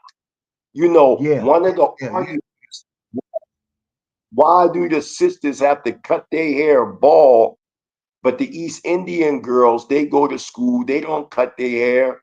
You know what I'm saying? And they just stop doing so-called frogging. A lot of them, and I know you heard about the beatings and the abuse and a lot of these boarding The schools. And sterilizations. yet you see this idea of sending the children to boarding school. They got that from England, from London, because a Right. lot of them, Right. Well, the reason when they, I asked that I'm sorry, the reason I asked that question, and yes, I'm hearing some things, and I'm also hearing some things why it's going on. It's the perpetuation of. Are you familiar with the 1871 treaty? Not treaty, but constitution between the United States and Britain. yes, yes, the 1871, that's when the United States of America became the United States, of corporation under the crown. Yes, I'm highly familiar. Yeah. I'm glad, because a lot of folks don't know that even though we fought a war against the British, they still control and own things in this thing called the United States. There is no America. It's called United States Incorporated under the 1871, because they got a charter, and the charter is in Britain. That's a fact. I'm glad That's a you fact. know that. That's a fact. Go ahead. That's why one of the things that I established when I developed Hebrew Israelite sovereign nationalism was a worldwide Hebrew corpus. And what one understands, like you all, under the 13th, 14th, and 15th Amendment, that we're known as persons and we're defining property. And my whole argument is, how can property be subjected to living, breathing, flesh and blood ideas, so to say? But for you to break down 1871, which is it's a key that the United States of America from that day forward does not exist. Everything is dealing with corporate entities and fictions. That's absolutely correct. And Habeas Under the corpus was crown. suspended, Say that one more time. The habeas corpus was suspended under the 1871 charter that they have. And then it's owned by this is because there is no America. It's the corporation, and it's not a country, it's a corporation. And these families that's controlling it, another day when somebody dumped Trump, because his name is not Trump, his name is Dump. He's German, and he's tied into That's it a fact. under the Federalist. He's not a Democrat or Republican. He's a Federalist under the heading of the Federalist movement by Leonard Leo. So that's why he do what he do, because he know the so-called 1789 has no value where he's operating from. That's a fact. And that's why it was important for him to marry that Russian woman. Yeah. All that was a part of the initiation. You know what I'm saying? But I definitely acknowledge that. But getting back to, Britain and their power, source in Africa. And as I was telling, DJ Genesis, and we were speaking about the boarding schools over here in Tanzania, that's basically what's going on over here. Most of the children over here go through a process of primary, and then from there, they go into these boarding schools. But like the late Ben Ami said, if you control the institutions, you control life. And that is what they've done. They created institutions of higher learning to control the world scope. You can't, that's how you control. And we need institutions to combat. And we need from a macro to a micro, from a micro to a macro. We need that. And this is why I developed the Prince L International Academy, the Mighty Hebrew University. We need physical edifices. At one time, it was good. The idea was good. But now we're in the process of building. So this is why I built the Ancient Bantu Hebrew Israelite Awareness Center. So we can bridge the gap with our people in the United States. And I'm focusing on the United States because through my research, Black Americans are the key. They are the key. Like, and there's no disrespect. It's no disrespect to anybody. I don't care which school of thought. You want me to keep going, Elder? Yeah. Because what I wanted to come back to the WOZ, which is a part of the thing with the Federalist operation, the World Zionist operation, and their role in this whole thing, governmental thing. Can you bring that around a little bit? Because see, a lot of our folks running around with this hype about, I don't deal with politics, and I ain't this, that, and other. When politics govern your butt from the womb to the tomb. And these are people sitting around making decisions about your life. If you on the table or you're around the table. And if you're on the table, you're the subject of what's going on. And we as people, and I call them the organic people, we're so busy getting emotional that we're not listening, we're not using common sense and logic. Now you go back to you, man. I'm glad that you said that too. That's what attracted me to the African Hebrew Israelites of Jerusalem, because geopolitically they were setting the stage to control the destiny in their own hands. As the late Ben Ami said, truth has the inherited power to produce the promised effect. So geopolitically, we have to be involved. Just as the late Noble Drew Ali said, law governs all things. So for anybody, I don't care what they're involved in, if you are trying to take geopolitics from out of the affairs of man, then you just a religious nutcase and you ain't going nowhere. You know what I mean? We got that's why I developed Hebrew Israelite sovereign nationalism, because the elders from your time, they understood nationalism. As time developed and social media took a grip, now you having these religious Israelites. There's a difference from a national Israelite versus a religious Israelite. This is why the other day was going back and forth, because there was religion in the midst versus, geopolitically, these people don't care if I'm a Hebrew, you into E5, they don't give a fuck. Excuse me for my language. They don't care. They geopolitically, how can we keep our foot on their neck? Easy. We gotta control the institution. That's why Ice Cube and Learning told Cuba Good, who was that? Not Cuba Gooding Jr. Omar Epps. He said, "What are you here for?" And he said, "What do you mean?" He said, "You supposed to be here to steal the information. You supposed to be stealing it." So for anybody to sit back and say, "Oh no, we just gonna wait on the good old Lord to come down here," and say, you didn't wait on the good old Lord when we was a wicked nation and we did the things that we did, which weakened us as a people, to let other people come in for us to be the prey. Now, when it's time to redeem yourself, now you want to wait on the Lord versus redeeming yourself. So I'm very unfortunate as an Israelite. Are you familiar with the book called the Protocol of the Learned Elders of Zion? One of the playbooks that Zionists use. Absolutely, absolutely, and I like to call them so-called Zionists, because you have Zion, right. because Zion it has nothing to do with them, but they stole that mantle.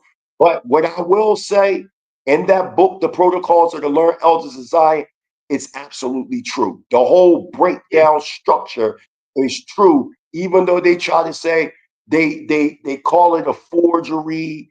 They even try to come at, give a shout out to Ron Dalton, who made the movie Hebrews the Negroes, and they try to say he used excerpts from that book, and that book has proven to be false. No, when we look at the whole structure of that book, where it breaks down how even the Masons will just be a cover for the unseen hand. You see what I'm saying? Or the Olympians. When we look at the whole structure of the banking system and how them people went into certain countries and they milked them people dry from out of their land and their resources, and then turned around and gave them some paper. This was a wicked, brilliant mind. This is how we gonna control the world, through monetary and banking. And that's what they done. And they use institutions of higher learning to do it. So yes, to answer the question, the protocols of Zion in the application and the intellectual is absolutely true. And that's what we was teaching about 20 years ago at my school in Dallas. And we found out they were using the women to interject them into a lot of high offices and marrying these men, which gave them power from the inside out. They had these, so no such thing as a Jew, but the Zionist women was used almost like bordering tools to get them in high position in order to breathe into the system, that government, a certain mindset. And we caught this right? years ago. Yeah, so go ahead. No, Prince. that's confirming what you're saying, and that's confirming what you're saying. And I do remember that where they was using the women Yeah, to infiltrate, and that's why it's so important that you're born of a Jewish mother. You see yeah, these yes, games yes, that they play? yes. You see these games that they plan so they can control the power structure. You know what I'm Right. saying? So yeah, absolutely. When you look at that book and you look Yeah. at how all of them operated throughout Africa, we can use the Congo, for example. We can use Mhm. certain areas in Africa, and you can clearly see the protocols of the learned elders design, the whole document, and the governmental structures over here in Africa that has been controlled by the power elite, whether you're talking about the Bilderbergs, the Rothschilds, the DuPont, the Rockefellers, all them Right. Olympians, all them 300, they all involved, and they're all going to be wiped out because this is like the brothers that Minister Malak and all them said, this is a fixed fight. They Right. going, Right. Right. you got to know about that. You know boxing, and you tell that boxer, you got to throw that fight. The white man, he You're going, right. You gonna throw it or die. he going to throw You this fight. So you gonna throw this fight, he you're going gonna die. Yeah. Yeah. And exactly. I was So also looking at this thing by Cooper, Pawns in the Game, right? you said by who? William By Cooper? Cooper. Yeah, Pawns in the Game. Yeah. Absolutely. Pawns in And the Game. they They murdered murdered him. him. They Yeah, they murdered him. murdered Yeah. they murdered him and his dog. They murdered Yeah. him and his dog on the compound.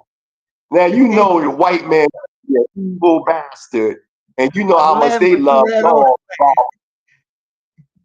dogs. You know how much they love dogs, and they murdered him and his dog in a it. shootout.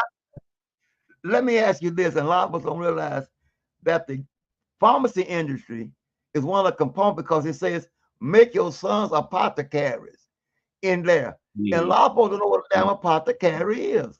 That is the Mhm. pharmacist. Facts. And we know about pharmacies with it Ben Ami say they are only to detect and treat. That's it. Right. No Yeah. cure. There's no No cure. cure. Yeah. You know what I'm saying? So this is why they had to isolate us from the continent. When they was saying, look what they did, Elder. Look what they did. Mm. When Dr. Sadie, may he rest in completeness within the Yeah, isolated world of yeah, existence and purity. by all means. Yeah. Now, we know the United States government took Dr. Sadie to court. And we know, he was helping people of many diseases, even when it came to HIV. And when he was alive, he was showing and proving. They wait until the man died, right? And when Yeah. he died, then he became the crackpot. You know I'm telling the truth. When you look Yeah. on social media, I follow say, Sadie. right, he a crackpot because the new generation, like I'm the last generation of my era to sit under elders. Whereas Okay. though the new generations that's coming, they elders is AI. They Yeah. elders is TikTok. They elders is Instagram. These young people in Africa, they'll come to me, hey Prince, you see what they showed on TikTok? Everything is on TikTok. Not understanding that 90-something% of what they show on TikTok is bullshit. You know what I mean? That's not Right. real journalism. Real journalism was guys like Walter Cronkite. You remember back in the day, Elder, when a lot of journalists would get their lives took. They would go on the battlefield. They'd be out Yeah. there with the camera, Vietnam, and all that. Yeah. No, Yeah. journalism today is your mama said, and your daddy told me, and so said. That's journalism today. Journalism was ground footwork research You going directly on the ground and you see. That's why I'm over here in Africa. I can say, oh, I met this tribe. They say they Israelites. Not all people in Africa are Israelites. So let's make that clear. I'm just saying from the ground football research, I can see verse. Oh, I read Babylon to Timbuktu and it said such and such. Or I read verse, yo, I was on the ground and my wife is a part of the party tribe. And they said they've been in the Horn of Africa before the Somalians even got here, and they from the Levant. I'm just using that tribe as an example to prove my point. You know what I'm saying? Journalism, I don't know what this crap is that they showing on social media, but to say all that, they made Sabi look like a crackpot. And then you now got these wannabe Sabis coming out, fake PhDs, and you know, you became a PhD in like 5 months.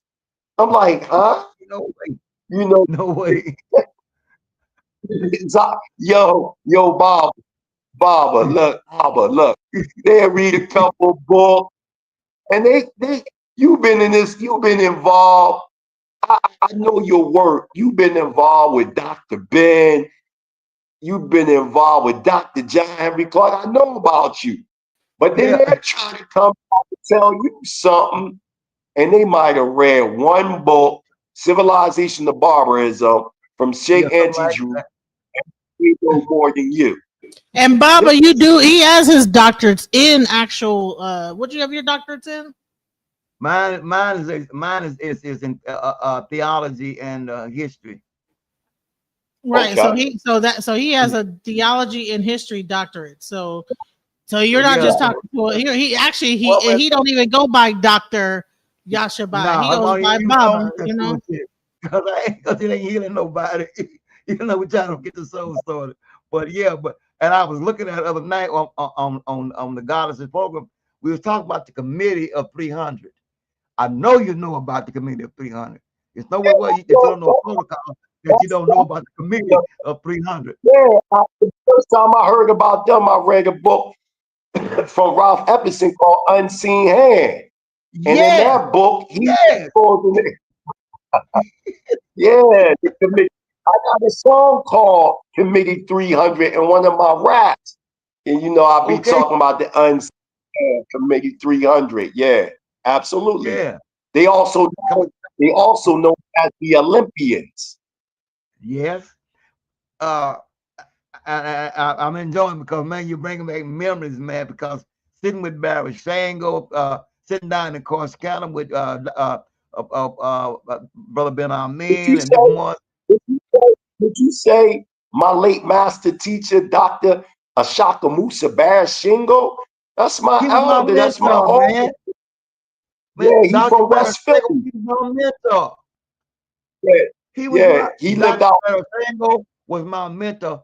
Him and Musani, the wife. Yeah. Yeah, you know. Yeah. Baba loved his Corona. He loved his Corona in line. You know, Bill, man. we say that one more time. Say that one more time, Baba. I didn't hear you.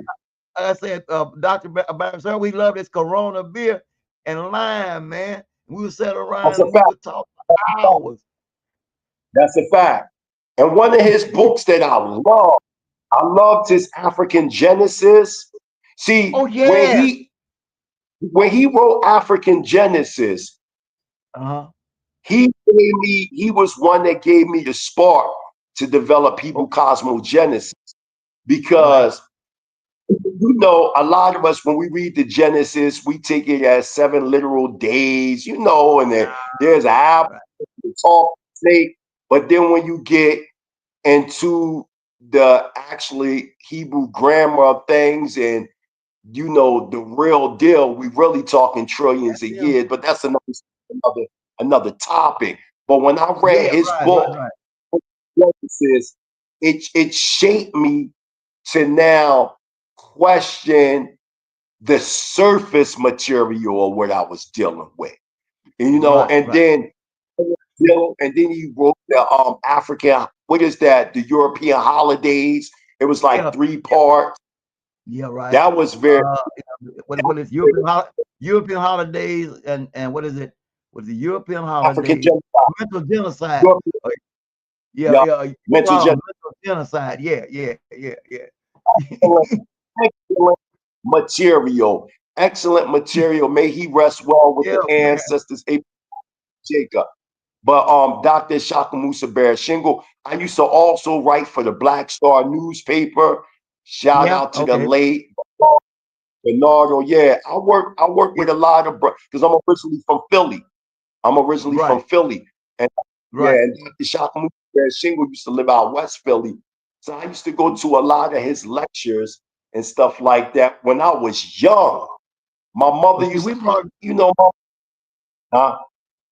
Yeah, we brought him to Dallas back in '88 when he came to NASA in Houston to speak at the NASA thing.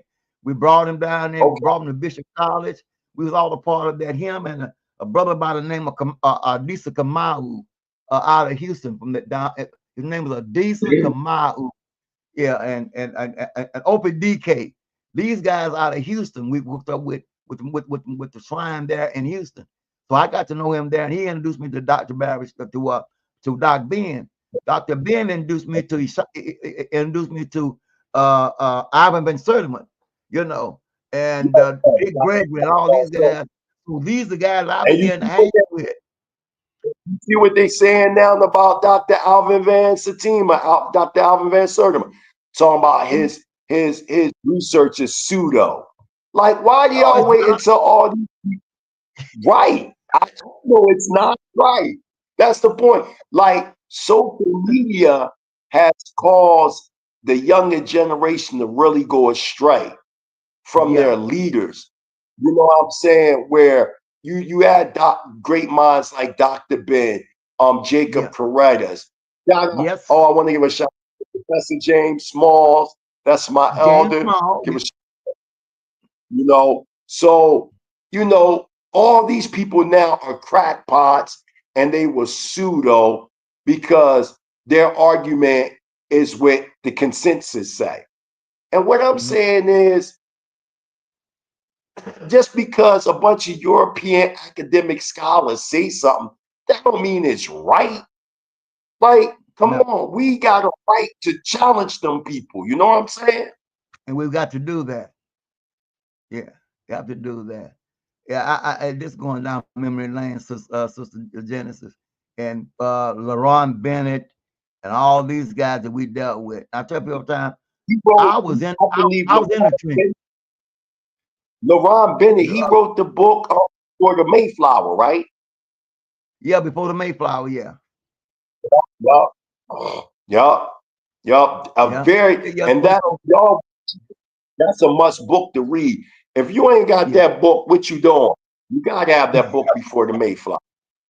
Yeah. I got all that on my shelf, and then and then traveling with them, being around them, sitting with these guys in the big classes. And not what's up when the election. What we do after the election, sitting in the back room, you're sitting there and you're having these little old talks, and everybody relax, and a lot would come out that would utterly shake most people that they couldn't even grasp where we were. So I enjoyed going to, because I'm from Corsicana. It was nothing, just ride out to the farm, sit there with the brothers out there, because they were building what's called retreat.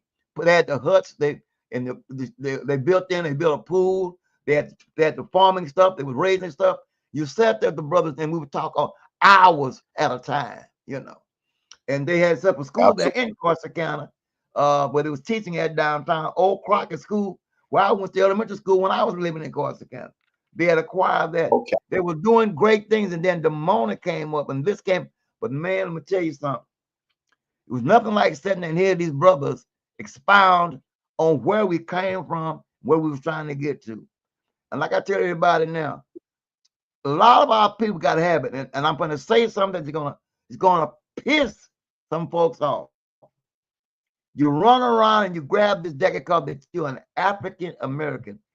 That is one of the most insulting words in the English language. Why? Because you're talking about a conquered twice people. Ransom was given you in 1970, had nothing to do with your history. That's a fact. Agree or disagree? That's a fact. And what it does, I it locks you into a conscious matrix, false matrix. It's like putting an electric fence up around animals. They can't see it till they get shocked, and it knocks you back into that illusion or that false matrix. Why we can't make progress? Well, I'm an African American. They made that illegal in the census. Before that census, there was nobody called African American in the road. Either was a Negro, a colored, etc., etc. You know what I'm saying? And then we started wearing this thing called Jesse. We said so, you know. And I'm still a Negro, and I still wear it because that's what the law was passed against. Was that man called a Negro? He couldn't buy white folk for slaves. J.A. Rogers, Africa's Gift to America. I know you're familiar with it. 100 Amazing Facts of the Negro. Absolutely. Yeah. Absolutely. Africa's Gift to America, 100 Amazing Facts by J.A. Rogers. Yeah. And it's like you were saying about so-called African American. You remember when and give a shout out to the late Dr. Khaled Muhammad. Remember when he made that joke about talking about, I am somebody, even though I don't know who I am. I am. Yeah, I remember that. I am somebody, even though I don't know who I am somebody. But like Baba, tell the story about what happened when that people came when Jesse Jackson was running for president. Oh, baby girl, when we go there, okay, I was one of the surrogates on the Jesse Jackson and Dr. Polanyi's campaign, and when we got to Atlanta for the Democrat convention for Jesse to step forward and accept the nominee for president, myself, Rab Abernathy, Brother Jose Williams, Andy Young, Lawrence, we're all there in the building, right? I'm one young cats in the back. I'm in the SEL suit among the youth group. At that time, her name was Ann Richards. She was the governor of Texas, and she was speaking up for Jesse. So we all there, waiting for Jesse to come out and accept the nominee. Man, she came out. Ann Richards came out boo-hooing. We wonder what the hell wrong with this white woman, right? So she came out and she said, y'all ain't gonna believe this. We say, ain't gonna believe what? Jesse just conceded to whatever guy's name, and we don't know why did he concede. We later found out that that Jesse allegedly had got $4 million for the Rainbow Coalition, and they was holding that against him. And they told him that if he didn't, they was going to prosecute him for embezzlement of the $4 million. So Jesse conceded, let the wife, and Jesse had enough votes to run for at that time. Did I lose the prince? He muted himself. So he conceded. I've got the guy with Monday, what the guy's name, but Jesse had it. I'm here, Elder. I just wanted to get some water. Okay. Yeah. I'm listening, though. Did I repeat what I said? Yes.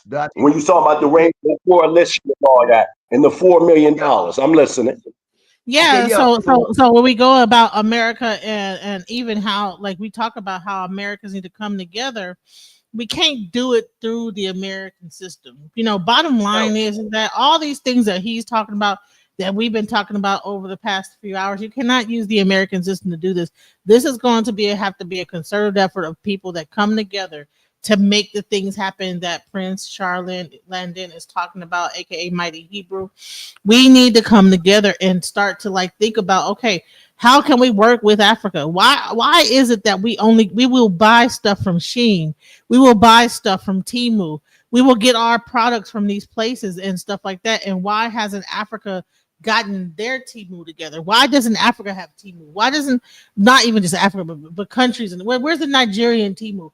Where's the Nigerian or the Tanzanian what's it called, Alibaba? I think that's what's missing, is that we don't have that, and the government is not willing to work with people and to do that because they're just too busy running the country and probably, I don't know, it's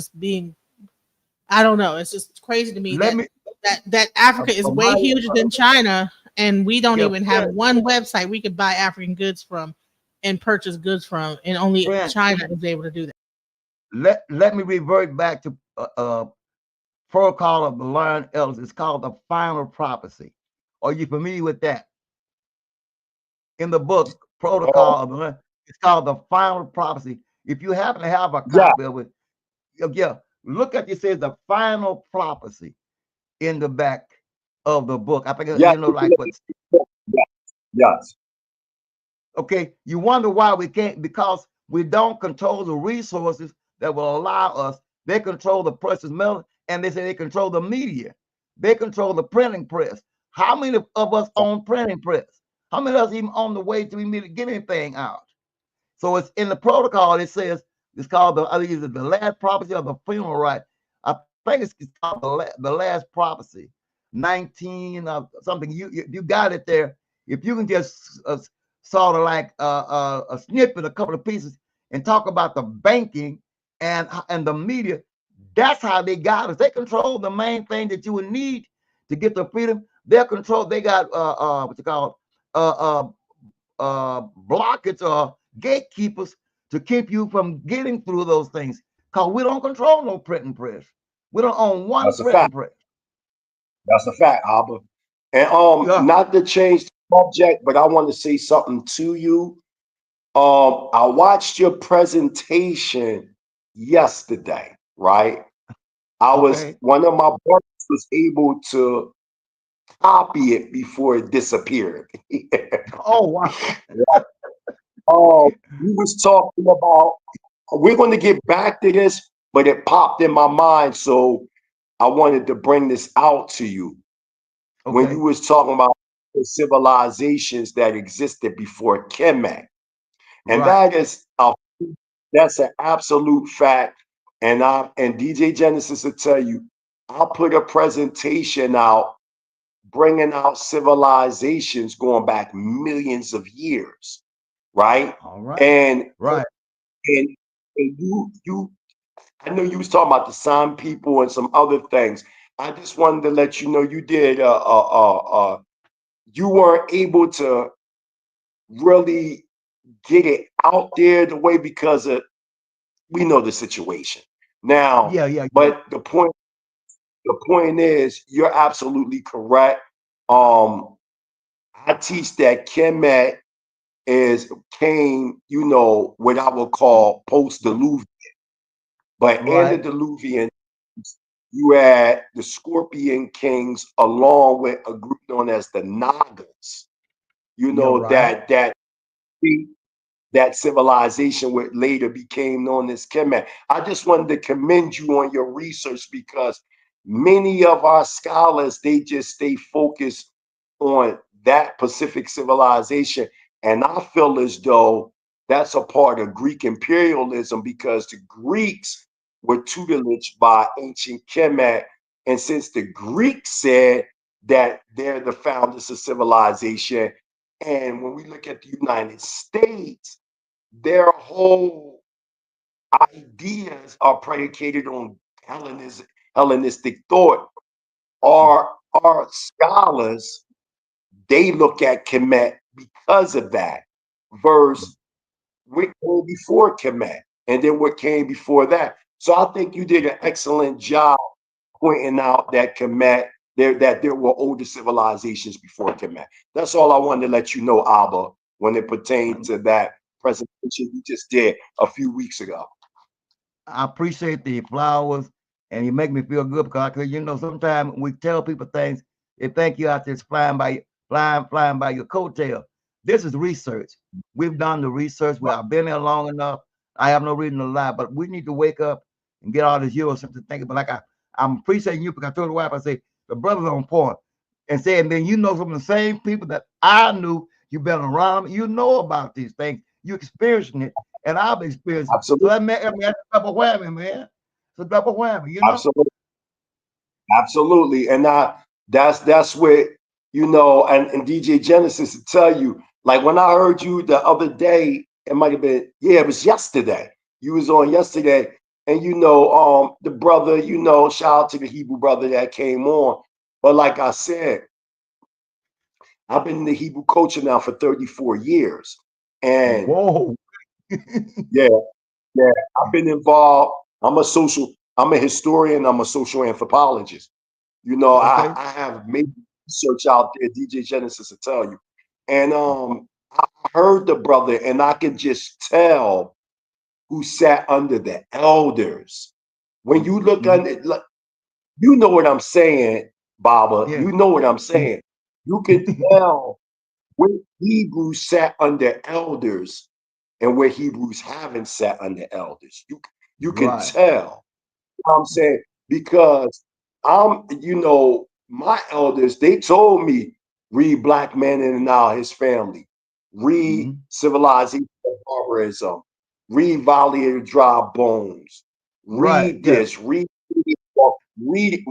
everything, read Yeah. everything, Everything. because our people is involved in everything. So if I'm with, let's just say, some nation gods and earths, and they say what's today's mathematics, I can easily build. If I'm with some rosters, if I'm dealing in the Ephod tradition, which is very similar, and not just similar, there's an interconnection with the Ephod traditions and the Levitical traditions. So Right. we got to get this mind state, like, that ain't us. Like, I was having a discussion. It was me, DJ Genesis, and Dr. Baines Day, and we was talking about voodoo or voodoo. And you hear that word and people run, but then I say, damn, well, what was that? What was that Abraham, when he went into the deep sleep in the 15th chapter, and when he Right. went into deep meditation, the Hebrew word is vodah. When he went Okay. into that deep sleep. So Right. what's up with, so when I'm saying, what's up with the Levitical priest, if a man felt as though his wife committed some type of adultery, they go to the Levitical priest to get a potion to make her drink it. And if she did something evil like that, her Yeah. stomach can blow up. So what's that? I'm saying, our people, they become so religious that Yeah. things be right directly in their face. And that's why I like being on the ground in Africa, whereas though the Israelites in the United States, they have the intellectual understanding of the culture, but on the ground in Africa, you can actually see the practice without Right. necessarily having a book in your hand. Like, Right. Right. I don't, oh, your Nia, your period, it's this automatic. She know to separate herself for 7 days, no cooking. Right. They Right. automatically wear the natural fabrics with the cords of, they just automatically do these things. Right.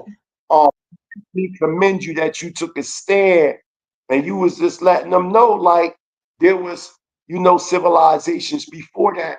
You don't get a lot of elders that come on, them types of platforms and express that. And if they do try to express it, sometimes they get cut off, malfunctions. You already know how to go, Baba. Yeah, You man. experience it. Yeah. Are you Yeah, there? yeah, and like I said, and this come from being around elders who took the time to Right. instruct us in how to study and how to comprehend, for get out your emotions, use some common sense, and then use things that are practical that you can look at. So now, if this, well, why is this? And I can appreciate Barry Absolutely. Shango for this, Baba Dick Gregory, different one, Yeah. Jose Williams, not Jose, I'm sorry, take it back, Van Serdeman. You know, these Yeah. guys, when they look, youngster, you are our future. We can't have you out there half stepping. You got to know what you're talking about, because you're going to meet all kind of people who going to challenge you. We And got an shout early out to stage Bob. of waking up.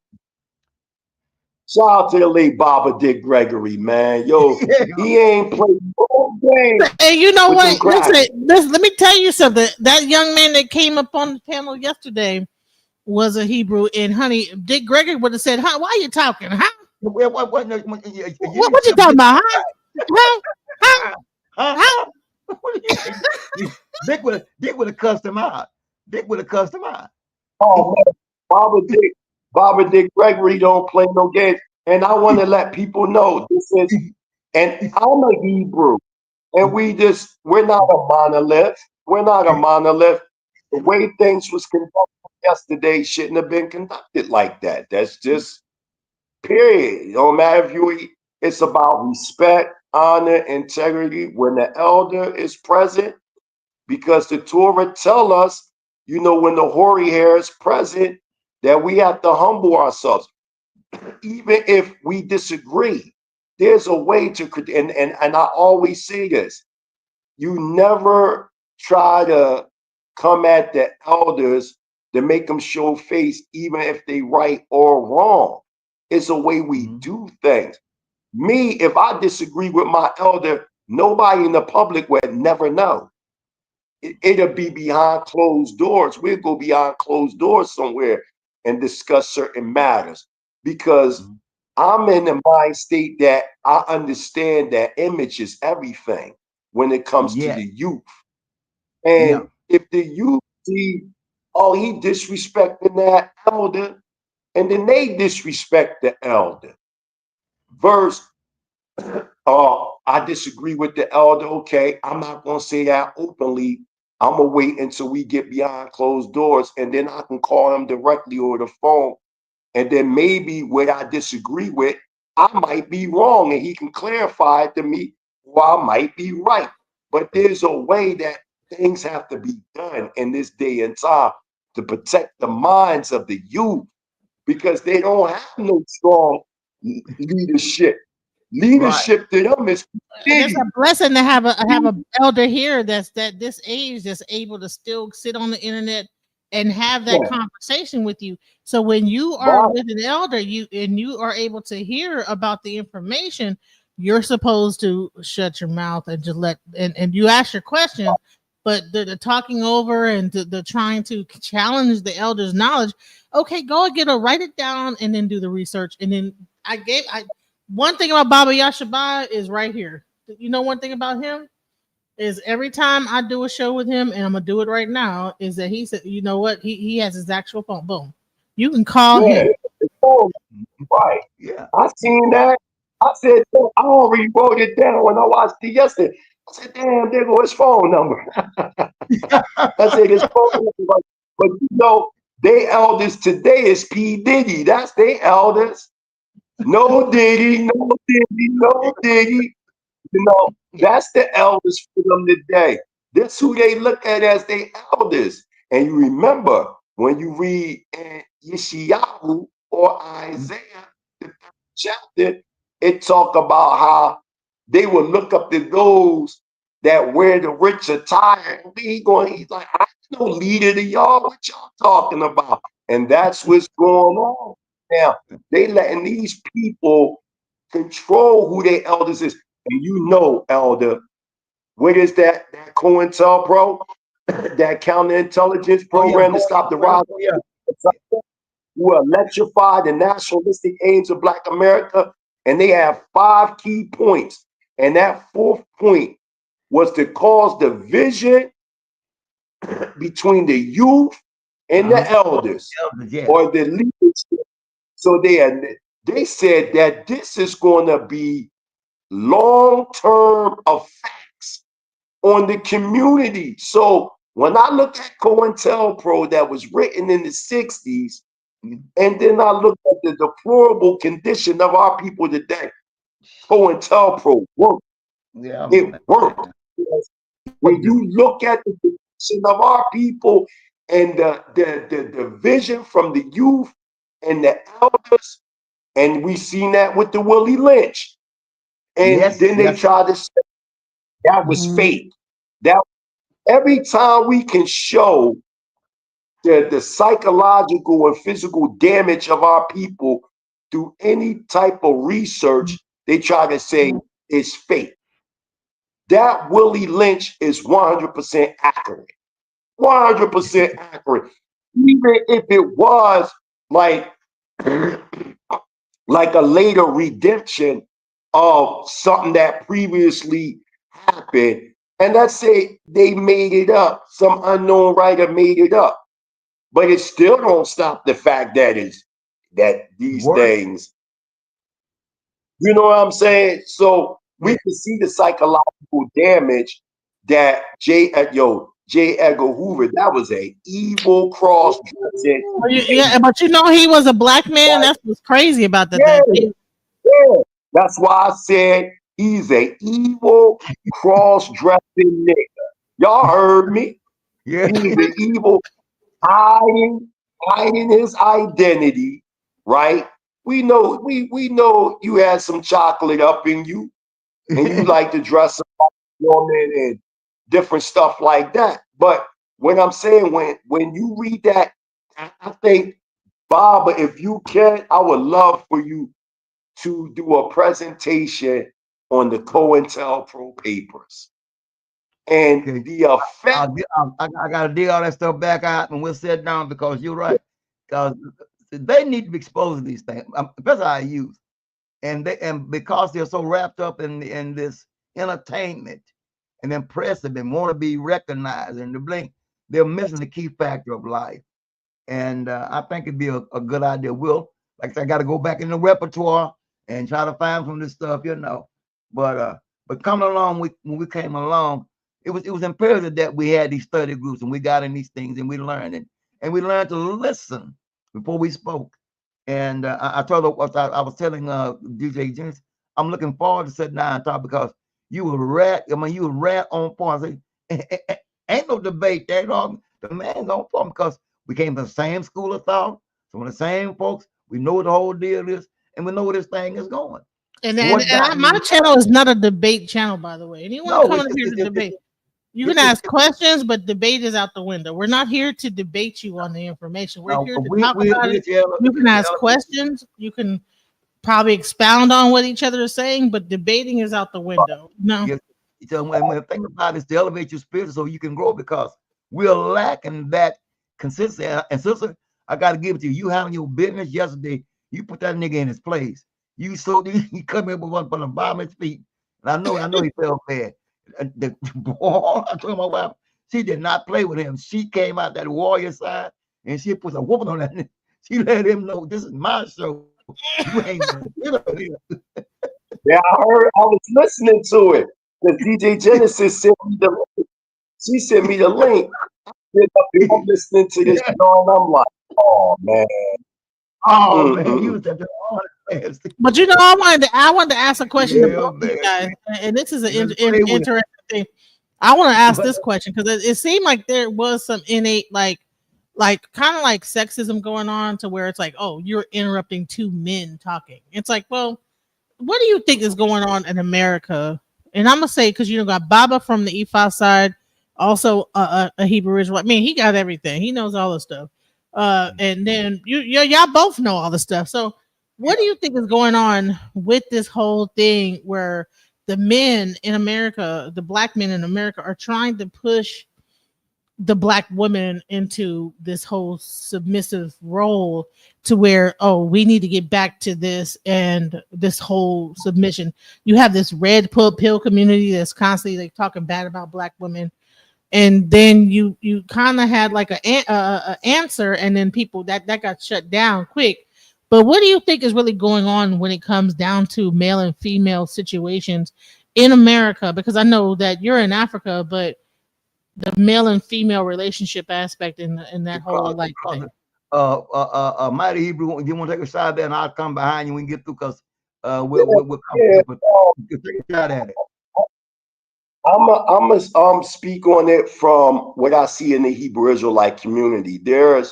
There's a major death blow as it comes to misogyny in the Hebrew Israelite community. And the reason why I say that is because of the mistranslated King James version of the Bible. Yes. things from the Hebraic perspective, there's a balance. But equality doesn't mean sameness. Our roles are different, our perspectives are different, but the responsibility is shared.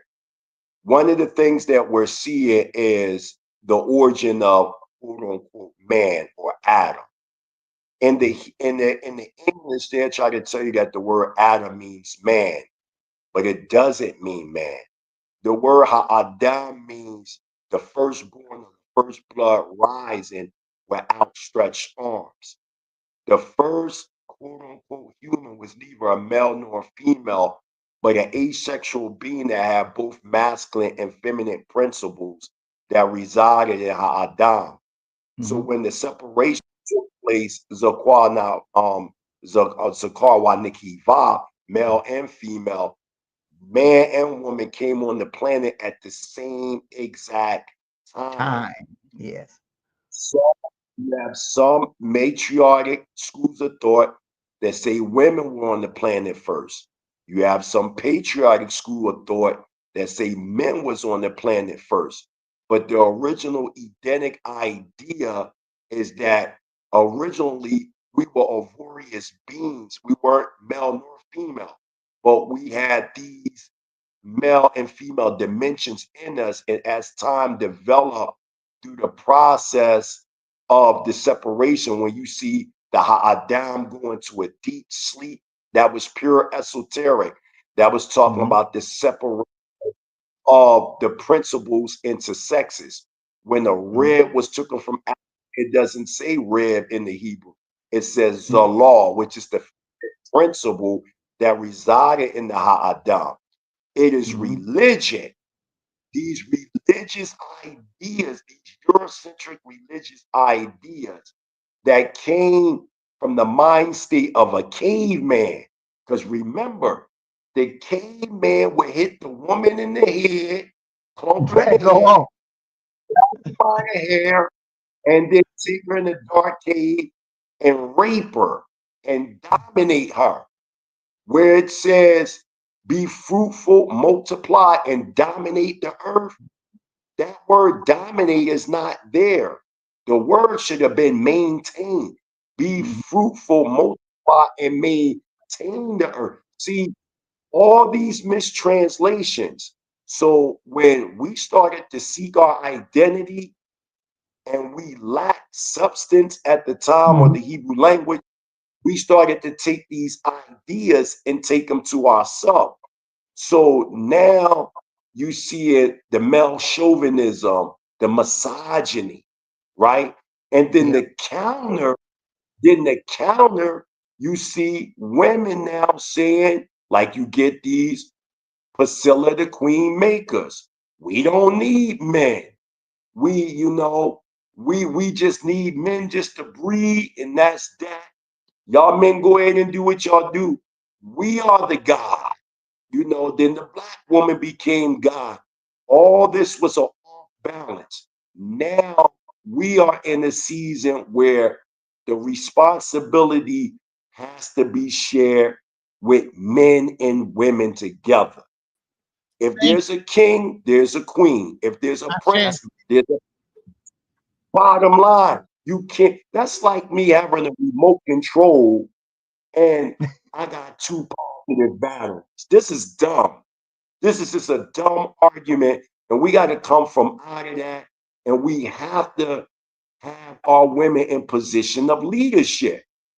Even when we look in the Hebrew, they won't tell you the word Holy Spirit, Ruach Kodesh. That's feminine. That's a feminine word in Hebrew. So to sit here, there is an effeminate attribute with the Creator. This is all false. The European, when he translated this script, he was so egotistical and dominant, and you know about that, Baba, because the late Dr. Lala Africa exposed the white man using the side of his brain. So everything where to be male dominant. We seen that with the late Mama or Ema, Dr. Francis Quelch Wilson exposed this paper, the white man has to be dominant. Our Hebrew brother, David Nelson, aka David Israel, and the Last Poets, who's also a part of the Last Poets, they had a song called "The White Man Has a God Complex." You know, he has a God complex. So our brothers and sisters, they got to get out of this adopting this male chauvinistic idea and come back to the balance of the inverted, the horizontal, the yin, the yang, whatever they want to call it. There has to be a balance.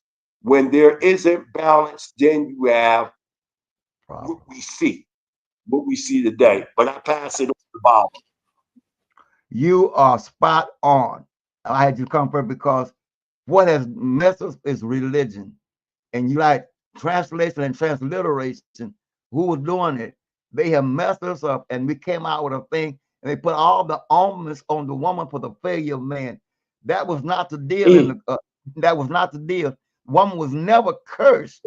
You know, only thing was cursed was the serpent. Only thing was cursed. Even Adam wasn't cursed. Only thing was cursed in that scenario was the serpent.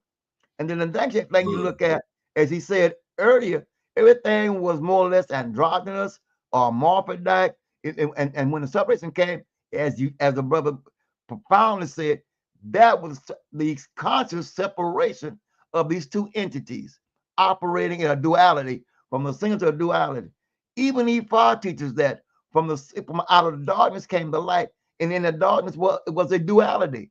That's it. And I looked, you said a while ago about in the word about the breath, the Ruach Kodesh. It says in Strong Concordance 79:29 in the definition of Hebrew to English that's a feminine, whether feminine now, how we got it, it's a feminine. So which means it says Abarashit, Bara Alahayim, Asamayim Wa'adet. That's what I was going to get into. Hold on. That's what I want. Listen, because that was the remember yesterday, and you asked him what was the Bible that you said that you read that had that, instead of it being you asked him who is God and what was the name. He said Yahweh or Yahoo whatever, and you said no, that's not correct. And then you said that. Now what was the Bible that was in, or the not the paleo text. The paleo text. And then there's no word for God. The word is Alahayam in the paleo text. And when you look at it, I'm so go ahead. Yeah. No, I'm listening to you, Elder. I'm saying that he's correct. In modern Hebrew, it uses Elohim. In ancient Hebrew, it will be Alahaya. He's correct. Yes, sir. Yes, sir. And I said, and I have it in the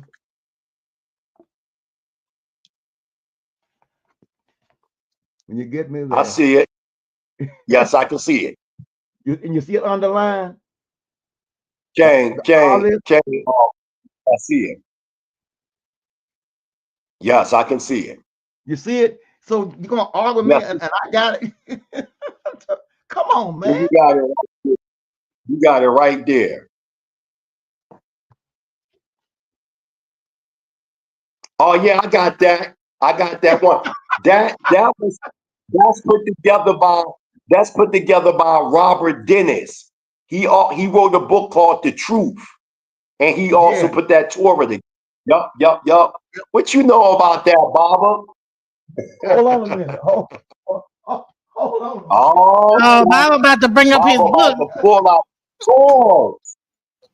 He about to pull the sword of omens out. Right, listen, Baba do not play. He got 1,500 books in his library. I'm like, I don't even know why this guy was even arguing. He should have just been quiet and just listen. Ask a question, be quiet, listen, take notes, research it, come back the next week, ask more questions. That's the correct way that you do that. Or take his phone number down, ask more questions. But to sit there and argue at that point, but we don't get off that guy. But I wanted to I'm glad that you brought some light into that. Shout out to our Hebrew brother from yesterday, Mr. Israel, man. Shout out to him. That's my Hebrew brother. You So know what what I'm saying? is there a different levels? Like, is Israel the beginning level? Like, is he like, so how do you know what level a person's at based on their title? Is there like a title? Is Israel at the beginning or what? No, I can just tell by just conversation. Just conversation. Oh shit. ACH Zion says, Now, send me what you done pulled statement up, of the pay. Bob? What you done pulled up, Bob? What you got there? What's that? We did a whole dictionary. That's me on the right there, and that's Brother Adar and Brother Yahoo. We did a whole dictionary on the language, came from that to the Choctaw, Cherokee, all through the Hebrew and Arabic. This is the dictionary Yeah, that I we heard created. you put together. How can I get my? How many pages is that? And how can I get a copy? How many It's pages and how approximately can I get it? That's right. Can you email me about a copy? I get you a copy made up. It goes through the whole thing, man. The whole history, the breakdown, you how to use it, the whole nine. So I have to carry it to the printer and get a copy made. It's about 340 pages. But I carry it over and Wow. I get it Wow. printed up for you. Oh, quick That question. Quick question, Baba. What was the thing you were saying, DJ Genesis, about the language? You were saying he constructed a language or something? That's this the is book it. right there. That's it, right? Okay, that's it right there. So that's ancient Paleo Hebrew, correct? Yes, sir. Yeah, I need that. I need that.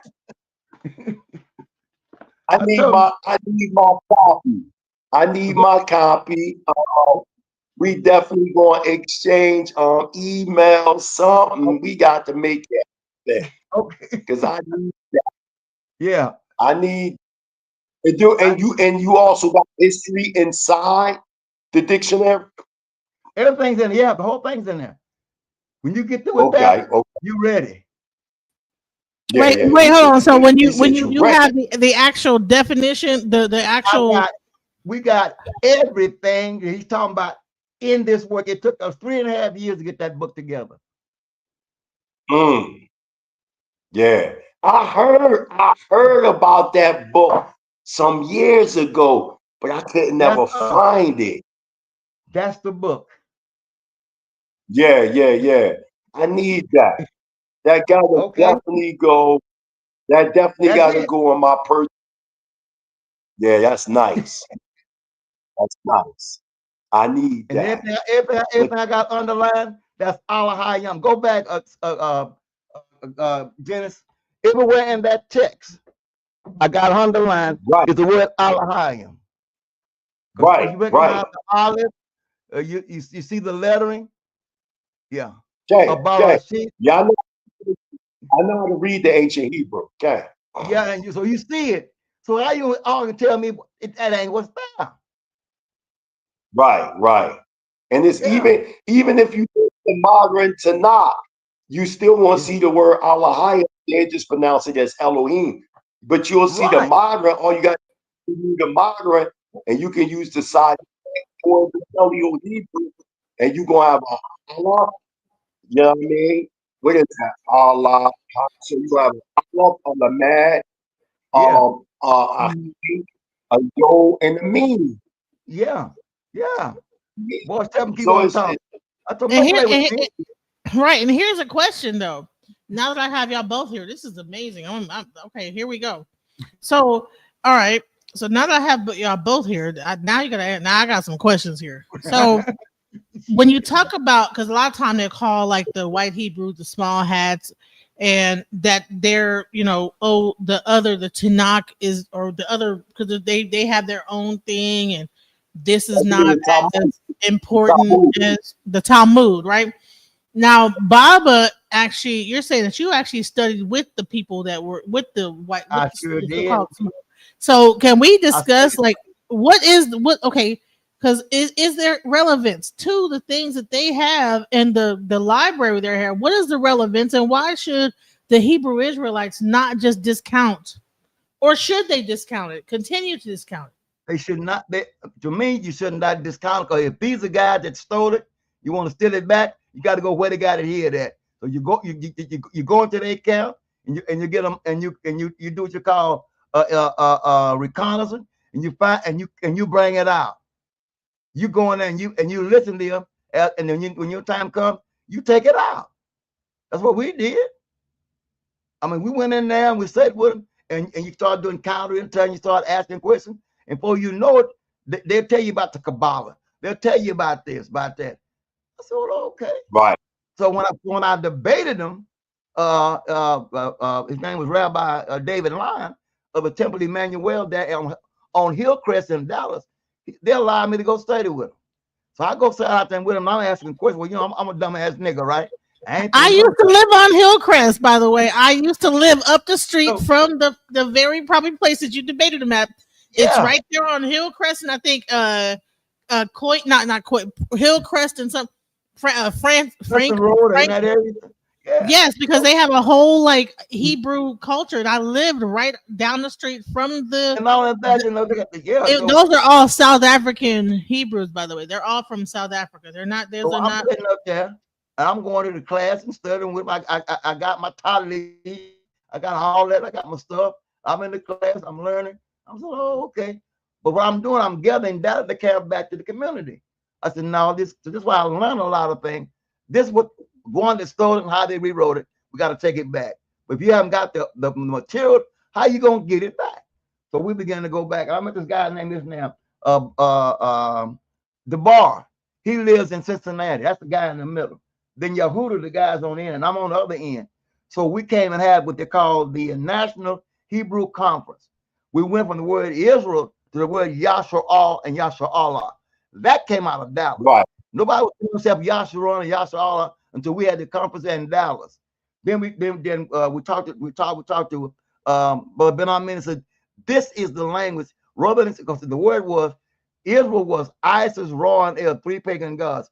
Let's go with what the book said. The book said Yashar Allah and Yashar Allah, because in Deuteronomy, the 33rd chapter, I think it's around verse 1 and 4, when Yah came from Mount Sinai and brought the holy ones with them. Chapter of this is 33, Deuteronomy 33, 1 and 4, and the holy one was called Yasharon. But it's not just, it was called Jeshurun, but the name is Yasharon, which holy would mean the holy one. The holy one. Yes. I said, okay. So they got in trouble because they met the children of Israel in the wilderness, and 33, Deuteronomy 32 and 15, they began to intermix and became living a precious life, and they forgot about Yah. So Yah punished him for what he done. That's 32:15. So they waxed fat and they forgot about him. In Deuteronomy 33:26, he says, there is no God like the God of Yah of Jeshurun. I'm going like, hold up, buddy. No, I'm saying you, because my last part of my Hebrew name is Yasha Allah. My whole name is Nasik Charlene. Yasha Allah. Yasha Allah. And that came from the National Conference back in must have been 91, 93 in Dallas. We formulated that and made the initial, rather than saying Israel, we said Yasha Allah or Yasharon. Those are names. You know that of Isis, Ra, and El, that actually came from the pseudo scholar Jordan Maxwell. The one that came up with the concept of Isis, Ra, and El, which it doesn't mean. But you got Isis, Greek, Ra, Egyptian, El, Canaanite, Hebrew, whatever. But it is pronounced Yasha'al or Yasha'Allah. Correct. And so we adopted that to get away from that adulterated form of it. So we all begin to wear our name as Yasha Allah or Yasharon, you know. And and we put it into the book. And the group out of Chicago, the House of Israel out of Chicago, the Hebrew Cultural Center out of Jacksonville. House of Israel with Rabbi Teller and all them. Yeah. And then Rabbi Rabbi Divine out of Mississippi. Yeah, you know, Rabbi Divine died not too long ago. I was Rabbi Divine's main man, and I was the minister of information. You know, he's a legend. He's a legend. He just died. I think he died at the age of 94. He just died like He was 2 years ago. He had 94, and I hope him build a temple there in Jackson. Yeah, Rabbi Divine. Yeah, he was in Jackson, Mississippi. Jackson, Mississippi. And matter of fact, him and let's see, so let me Rabbi. ask you something. Baba. So you know Elder Yehoshaphat ben Israel, the Jerusalem Chronicle newspaper. How well do I know him? We've sat down and many meals. He was there at the company when we did the damn book. Yeah, he out in Memphis, Tennessee. It's funny because DJ Genesis, he's a good friend of mine. DJ Genesis, I brought DJ Genesis. You remember when I brought Elder Yehoshaphat ben Israel on the show? Yeah, yep. That's what we talking about. I know all these guys. I mean, we sat and cut that meals together. Yeah. So let me ask you a question. So you was going to the land conferences. You remember? You remember? What's his name? What's his name from Cincinnati, from the House of Yah? He died. Elder Israel. Brother Elisha. Yeah. Elisha. Elder Elisha. Yeah. I'll lecture up there. Brother Elisha, I'll lecture up there, man. Him and Rabbi Hobbs. Yeah, Rabbi Hobbs. Rabbi Hobbs. I mean, come on, man. Absolutely. Right. Absolutely. So here's the thing: is that imagine a person that was there, right? So you bring that person onto a panel. It's no argument. It's like, bro, you know, what is the debate? Genesis. So the audience understand the difference.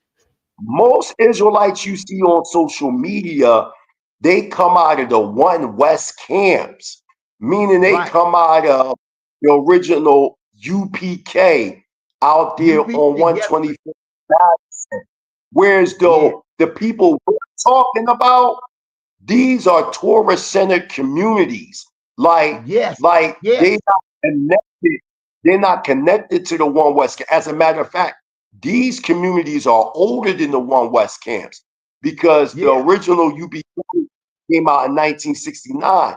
When you start talking about Rabbi Stein, Rabbi Richard Noel, you start talking about Ben Wayne and Nasi Yah, who actually taught Jeff Ford from the El. These dudes go back to the 1940s. Dudes that taught Ben. These guys is way before that. Right. Here's so the thing: that's the community. How did it get away from that? How did the Hebrew Israelite? No, we still there. Still a bunch of us. It's just social media. Listen. This is how I think. This is what I think happened. I think because New York City is a metropolis, so to say. So when you seen on the street corners, you seen the UBK cats. Then when they first appeared, remember they was on the Geraldo show, and it was remember Geraldo he was with the Israelites fighting the Ku Klux Klan, and they broke his nose. Remember that? Then you seen them again on the Jerry Springer show. So now they on the Jerry Springer, they getting slowly public notoriety. But before the millennium came in, they had something called Project Megiddo, which was an act that was, and you can look it up right now. It was an act that was targeting white nationalist groups and the Black Hebrew Israelites, mainly UPK. Then from there, as time developed, since they were on the street, you had a man by the name, shout out to Sa Netta from the House of Conscience. Sa Netta, the first Israelites he had on there was myself. I was the historian, and then you had people like Priest Zabat, and then you had Priest Loyal who died. So when Sinetta, because at the time YouTube, they was only letting you put up 10-minute clippings. Right. Sinetta, like the godfather, he was the very first one to, you know, put this consciousness out there. So once Sinetta was able to control that, he was given, you know, a lot of the footage of the Israelites on the street corners, which in turn started to influence newer generations of Israelites to put that came out of the One West to put their content on social media. So when the average person go to look up Israelites on social media, that's what they're going to see first. They're not going to see the Israelites in Dimona, the Israelites out of Philly and Chicago and Mississippi and different things like that. They're going to see something that I feel as though it was pushed by the government and social. That's why most questions that are asked about on, you know, towards Israelites on these platforms, they're questions that you will really ask somebody that's in a One West community, you know. But when you start getting to tourists and the Israelites, understand where Israelite gonna come up and tell you, I am God. Now what? You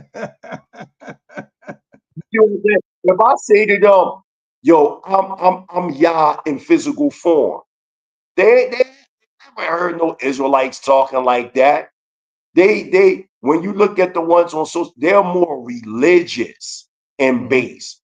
Right. The era I come out of, we're more nationalistic and based. Yeah. So it's two different. Even though we all Israelites, don't get it twisted, but the thought process is totally different. Yeah, the Totally mindset. different. Yeah. And see, you got guys Damn. like So, so you know, you know everybody, Baba. You know everybody.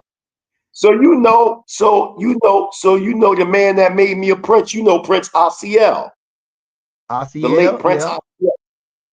Okay, because he Yeah. just passed So, away. you know, and you had people like Yahweh Ben Yahweh out of Florida that was coming along during that time.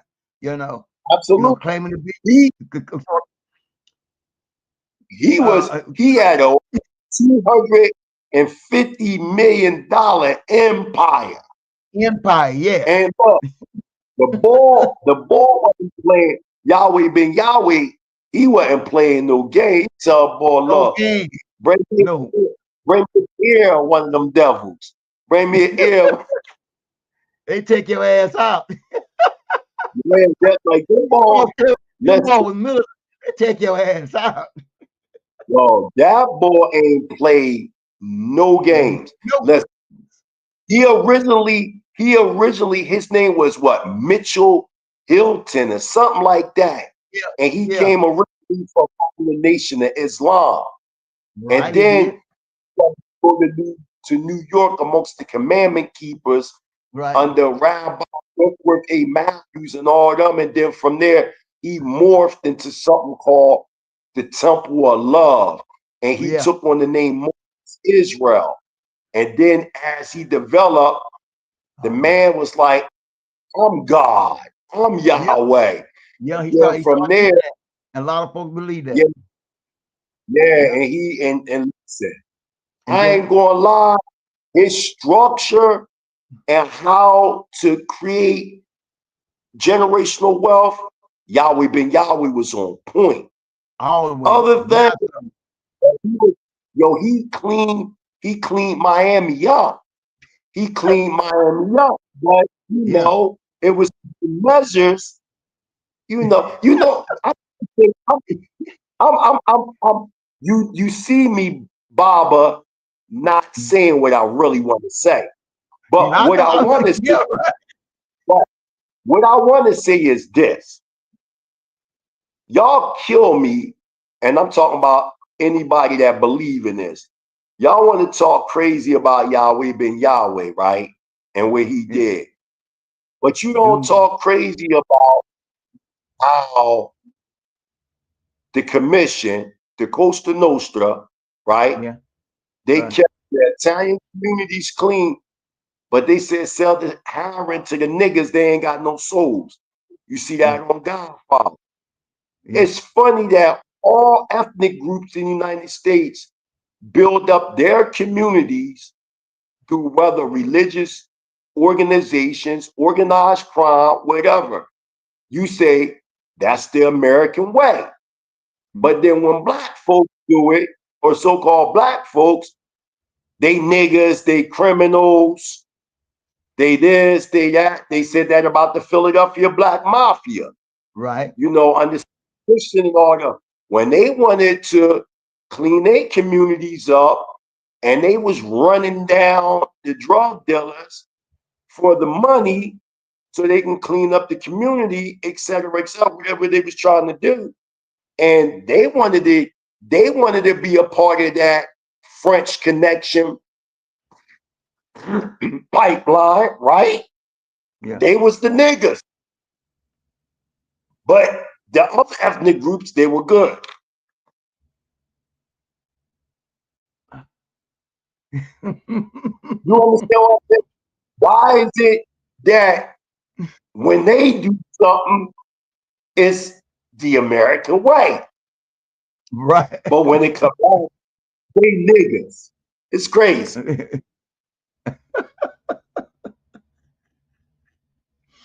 Oh my goodness.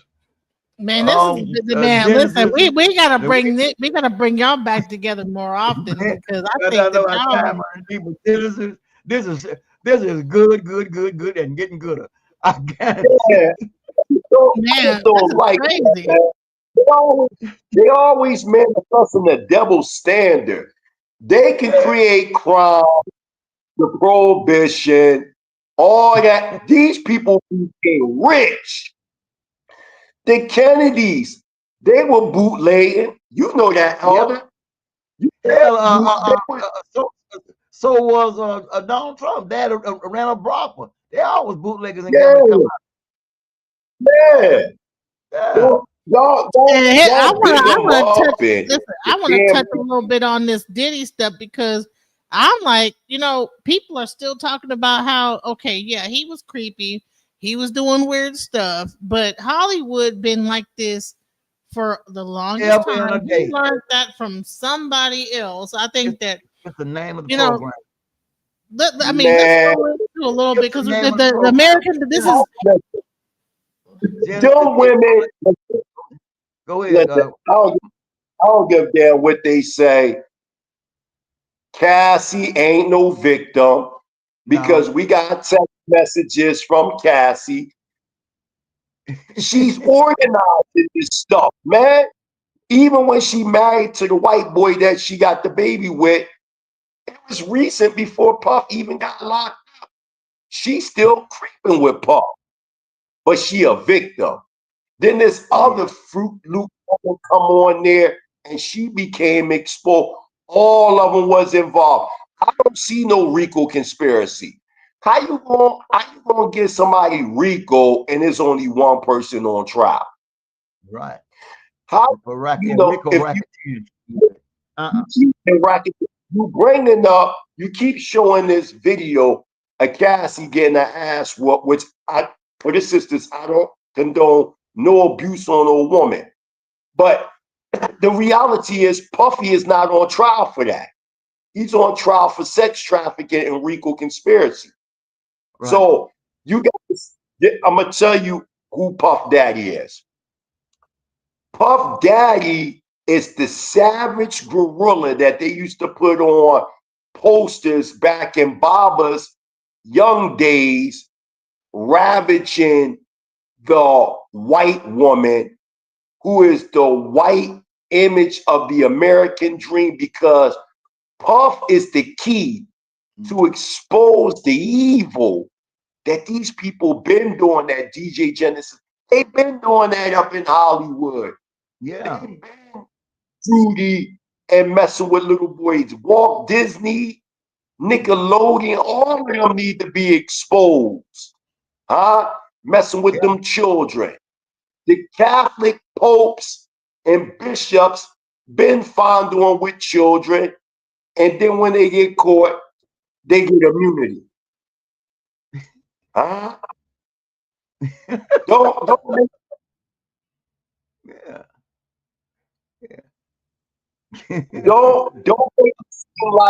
don't make it seem like no, y'all trying to make, if you gotta look at this, y'all.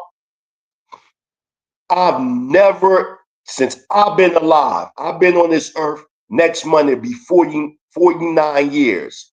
I was born 1976. Ooh. I've never a domino effect the way that I seen the black man be took down. We seen the Bill Cosby. We seen the R. Kelly. We seen the Puff Daddy. We seen the Cuban Gooding Jr. We seen the Tupac. We seen the Mike Tyson. On and on and on. And I've never in the history of rap, by the way, which was found by Black Americans, by the way, hip hop, Yeah. I never seen the mass murder of hip hop artists that you see today. Yeah. Seem like a rapper be once a week. Boy, your Like days what? are Let me numbered. tell you something. They all getting taken down by those exoticals that they love so much. Them exotic women that you don't know whether they white, black, or whatever the heck.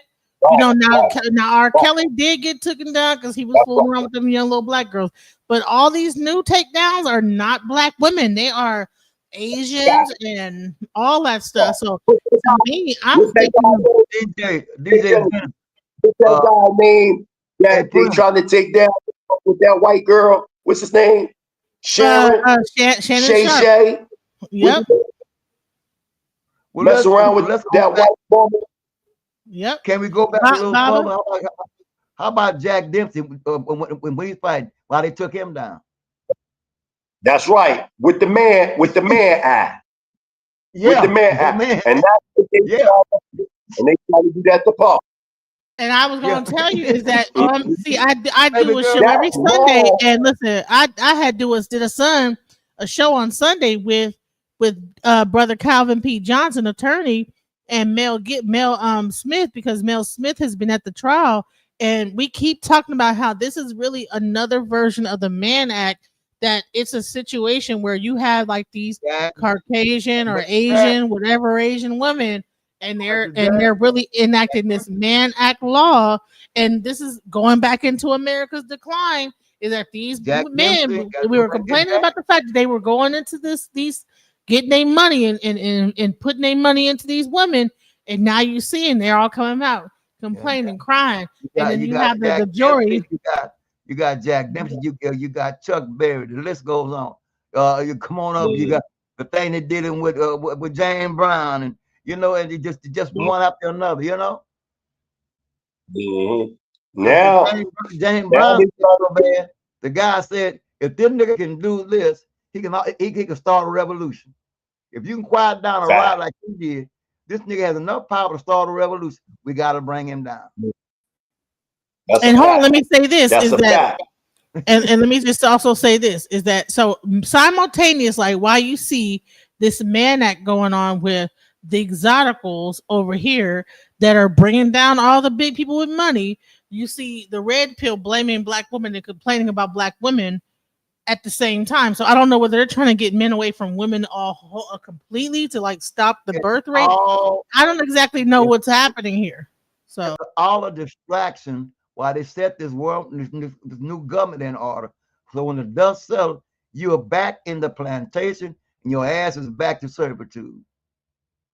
Right. They don't want critical thinking. Right. They tear down the educational system. Anything that you use to build on, they take that away, and the whole thing is distraction. Elon Musk, Elon Musk, and Donald Trump are not at odds. That's all propaganda. That's public bullshit to distract you from the real deal. While at the same time, behind closed, he got federal judges and judges making all new laws when this thing settles. Because Trump is a federalist. He is not a Democrat or Republican. He is a Federalist owned by Leonard Leo and the Federalist Movement. The Federalist Movement owns all your law schools, all your universities owned by the what you call it? He's over the Federalist Movement Society. Look him up. They control SMU, LSU. Anywhere you're studying law, they are over that facility, and they control lawmaking. That's right. Yeah, you heard it live and direct. Optimizing energy with Baba. yeah, shit. You just, you know what I'm saying? But yeah, and if you know what killed me? Why y'all ain't say nothing about Hugh Hefner having 13-year-old Brooke on the cover of Playboy in 19? Why you ain't? What about Elvis Presley? What about Elvis Presley marrying that 14-year-old girl? What about Yeah, the king of 14? Yeah, 14-year-old girl. Yeah, 14. And it was his cousin on top. All right. Come on. People. Not only he molested a little girl, you know what I'm saying? It's also his cousin. The thing is, these people get away with everything, but when it comes to black people, they gotta make us look like monsters. They gotta make us look like monsters. And I'm not justifying nothing Puff did. You know, yeah, Puff treat, but I'm trying to figure out what law did he, if we talking law, what did he break? I mean, if we Mighty Hebrew. Here we go. You ready? Black Law Dictionary, 4th edition. Black Law Dictionary, 4th edition. What is an adult? Yup. What is an adult? An adult is a female from ages infant to 12. A male is from 14. Is from infant to 14. Now where does shit come in at? Civil law. Black Law Dictionary, 4th edition. Page 79. Shit. Come on, man. These people wicked, man. I don't know what y'all think. It looked like Puff. It looked like Puff got a chance to be acquitted. What y'all think? Y'all think Puff gonna get off? No, I think they're gonna be a mistrial. I think it's gonna be a mistrial. Well, it was Trump that said he gonna pardon the man. You know, it said he gonna pardon Diddy. Come on, people. The man said, "I'm gonna pardon him." That's what he said. Yeah. They're all in the same, him and Wines, they're all in the same clique. Then when the thing comes down, I'm gonna pardon Diddy. Right. Because P. Diddy got man. P. Diddy got some stuff on these people, man. Yeah, and they know this trial has nothing to do with the charges. This trial has everything to do with whoever Puff pissed off, and also figuratively of the modern day lynching of the black man. Yeah. In general. This is what happens when you fuck with our money. Ciroc, you know, you want to put in a lawsuit, you want to talk racism. What did Cuddy say on the movie Dead Presidents? Nigga don't never bite the hand that feeds you. Yeah. But they showed it with Kanye West. You want to we watched them take billions of dollars from that man in less than a week. We watched it live. We watched them make Kyrie Irving bow down to them based on him just posting up the movie from Hebrews to Negroes. We watched them make what's his name? What's his name that wear the turbans on his head? They got the babies with Mariah Carey. Nick Cannon. Nick Cannon. You're talking about Nick Cannon. Nick, we all on the show with Professor Griff talking about we the true Hebrews, we the Shemitic people. But man, that destroyed Professor Griff. Remember back in the day? Changed when he was being interviewed, when he was building with Candace Owens. He ain't know nothing what was going on. Nothing. Like, this is crazy. But you see how powerful these people are, because he got mouths to feed. Nigga, if you, that's a, listen, you can go to jail if you say something that bad about the small hat. Just say a word that they don't like. They can post charges on you. But you can't, you can talk about anybody else, nothing happens. But you say something about them, you going to jail. Or you better apologize if you was a celebrity. You better apologize. You better apologize.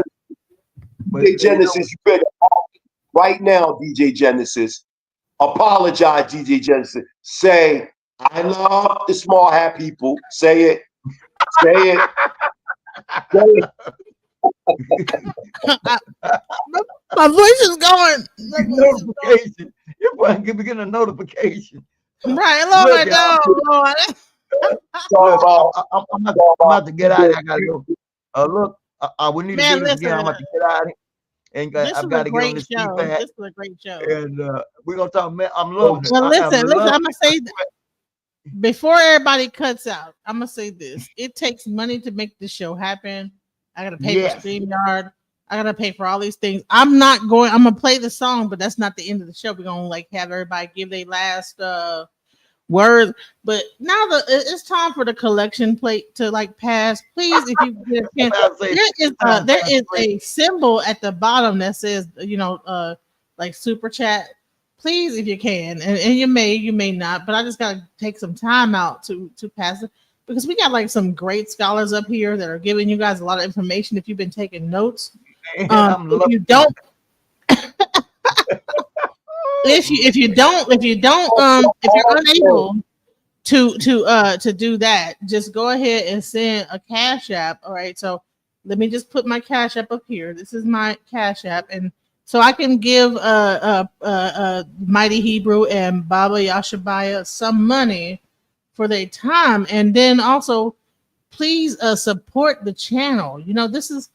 This is a labor of love. You know what I'm saying? I don't get paid a lot by YouTube to do this, but I know that the information is valuable and important.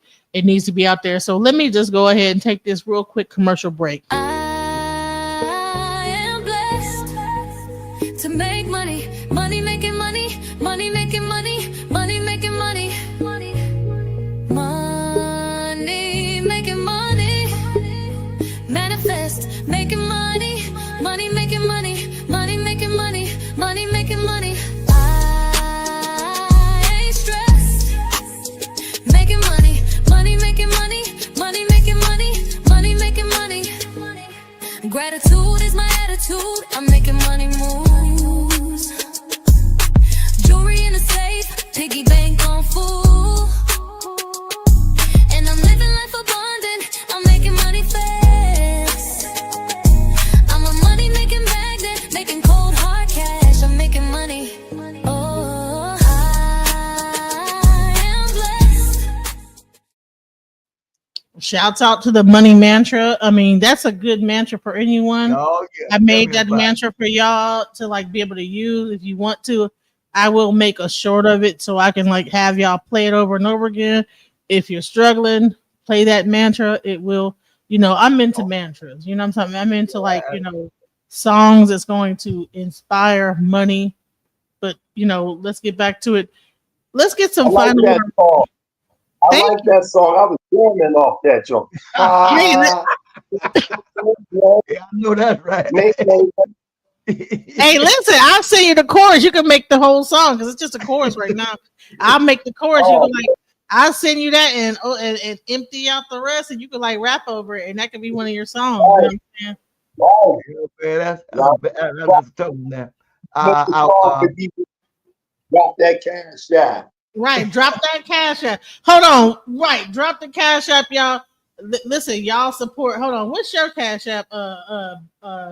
Let's get everybody's cash app. We gonna put everybody cash app because we've been up here for 2 hours. Okay, that's a lot of time dedicated to like. We've been up here for 3 hours and 24 minutes. Right. So y'all need to go on ahead and drop some cash apps. Whoever y'all favorite person is, y'all want to like give to. Baba, what's your cash app? My cash app is $E5BALUJI. That's IFABULUJI. That's $E5BALUJI. That's my cash app. BALUG. What BALU? It's $IFABULUJI. E5Baluji, and that is his cash app. Hold on, and we gonna play it for that. Hold on, and hold on. What's yours? Mighty Hebrew. What's yours? Mine.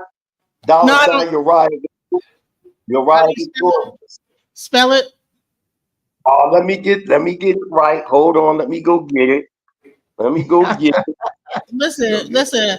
I want you guys to support, especially Mighty Hebrew, because he is in Africa and he's putting together a community. If you ever want to go to Tanzania, you'll be able to reach out to him and be able to go there. But we need to support. We need to support. Mm-hmm. Support our brothers that are out here like doing this. Man, this has been a joyous night, I swear. Man, yeah.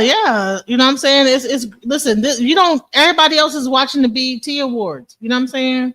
Yeah, man. They're getting programmed by the BET Awards. But we're over here getting this knowledge, you know what I'm saying? So Babu Luigi.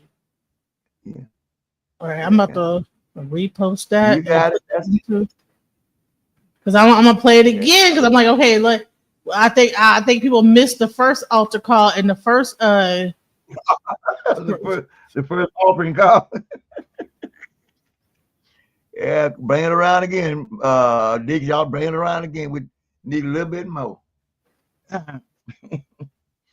This has been a joy. Yeah, because this listen, for people sitting here to teach the people for 3 hours, you know, that takes a lot of time and energy out of everybody. So listen, even $1, just listen.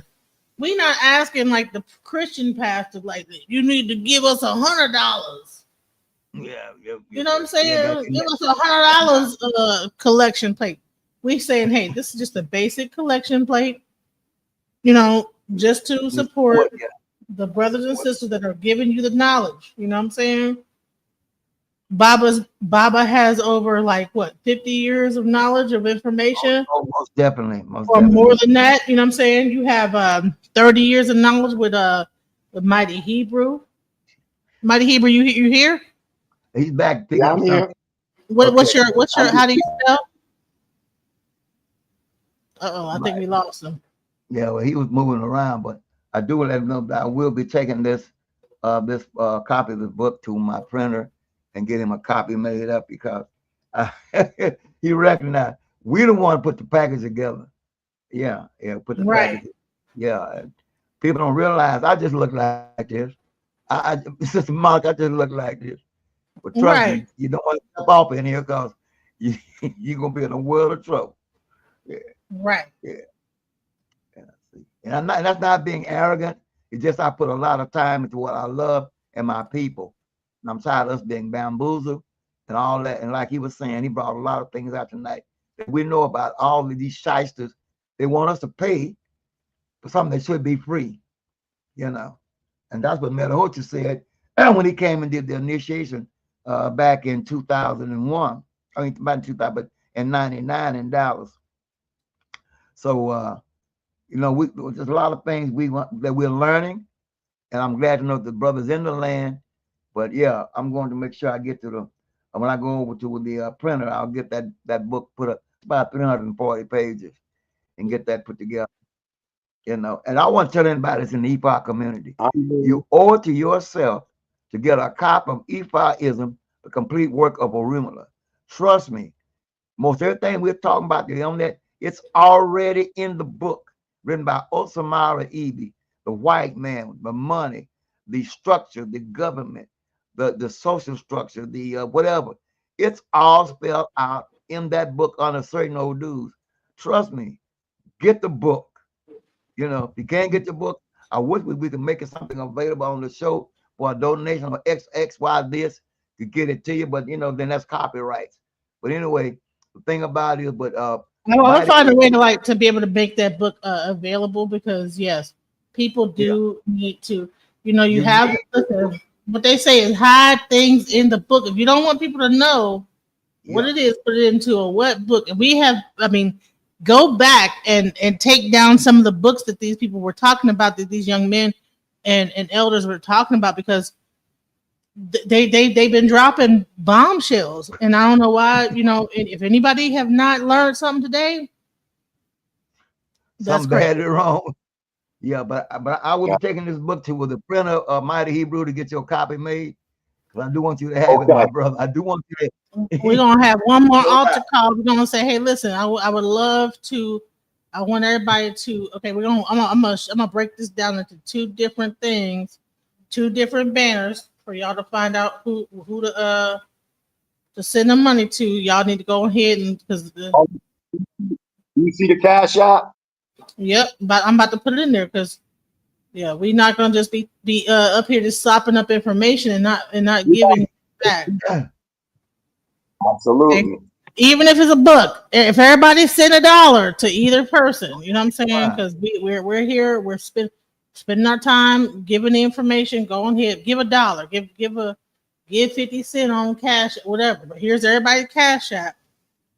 And we really want to support Mighty Hebrew, because he's over in Africa doing the work. Shouts out to him. Most definitely, yeah. We're gonna play this altar call. We're gonna play the collection plate one more time to make sure everybody, you know, while we're doing this, you know, y'all go ahead and open up your cash app and send it. I am blessed to make money, money making money, money making money, money making money, money making money, manifest making money, money making money, money making money, money making money. I ain't stressed, making money, money making money, money making money, money making money. Gratitude is my attitude. I'm making money moves. Jewelry in the safe, piggy bank on full. And I'm living life abundant. I'm making money fast. I'm a money making magnet, making cold hard cash. I'm making money. Oh, I am blessed. Shay, so. Beautiful. Like just send just send $1. Just send something. Look at you, money making money. Money making money. Hey, listen, I made that. Listen, I made that. Well, when I heard it yesterday, I was in this joint. My wife was like, "What's wrong with you?" Right, that's called the money mantra, y'all. I'm about to put it out. We're gonna collaborate on that. I'm gonna hit you up and say, hey, what you need me to send, stems or whatever, and we make a whole song out of that and put it out for real. You understand what I'm saying? Yeah, that's yeah, but yeah, we're gonna get that done. I want to give a shout out to some people I see. I see Elder Zadokia in the building. I see Elder Yashma'ala in the building. You know, I see Israelites, y'all deep. Shout out to all y'all showing love. You know what I mean? Hit that cash app. We need it over here. We building. Yo, this was a powerful presentation today. I can't wait to get off the phone so I can just listen to it until I fall asleep. This is one of the most powerful, you know, especially we got to give a shout out to our Zakwanim. Baba was definitely an honor, you know, to have you in the presence. I can't wait. I'm gonna call Elder Yehoshaphat Ben Israel. No, you're not gonna call Yehoshaphat. No, you're not gonna call him back. I don't know that we just.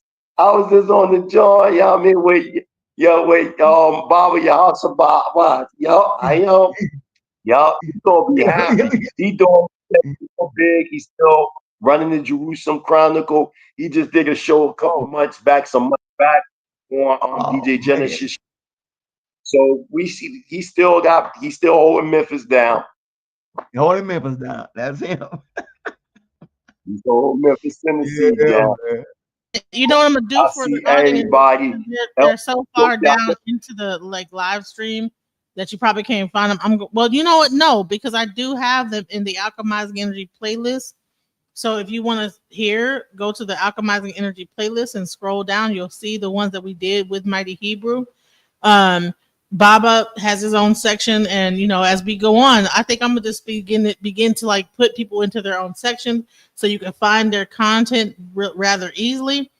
So that because this whole thing, it's like a really a library of information. I gotta figure out how to get it off of YouTube and put on a website. Matter of fact, send that link to Baba, the presentation I did, the PowerPoint presentation on the origins of humanity and the ancient civilizations I did. I think he'll like that. The one that got the 15,000. Okay, all right, we'll do that. Get it to me. Get it to me. You know I'm talking about, DJ Genesis, right? Yeah, but you tell me which one, because I'm not sure. We did so much work. I don't know. It was the very first. It was my very first interview I did with you with the PowerPoint presentation. Okay, I'll find that one. All right. So, man, this has been a great show. And we're at 3 hours and 35 minutes, but we've given so much information. I'm gonna have to cut this up a lot. So I hope that you guys, thank you for the people that have been sticking here with us. I think we have over 100 and some odd views. I know it looks like it's a certain amount, but we've got over 100 views so far in this whole thing. And I want people to continue to come and check us out. And I'm sure it's probably even more than that once I get done. So much love. I don't know what's going on here. Shalom to the family. Shalom, signing out. It's 6:07 a.m. here. Tennessee, East Africa. You know what I mean? I love y'all. I'll talk to you soon, Baba. Shalom, DJ Genesis. All right. Yeah, please, by all means.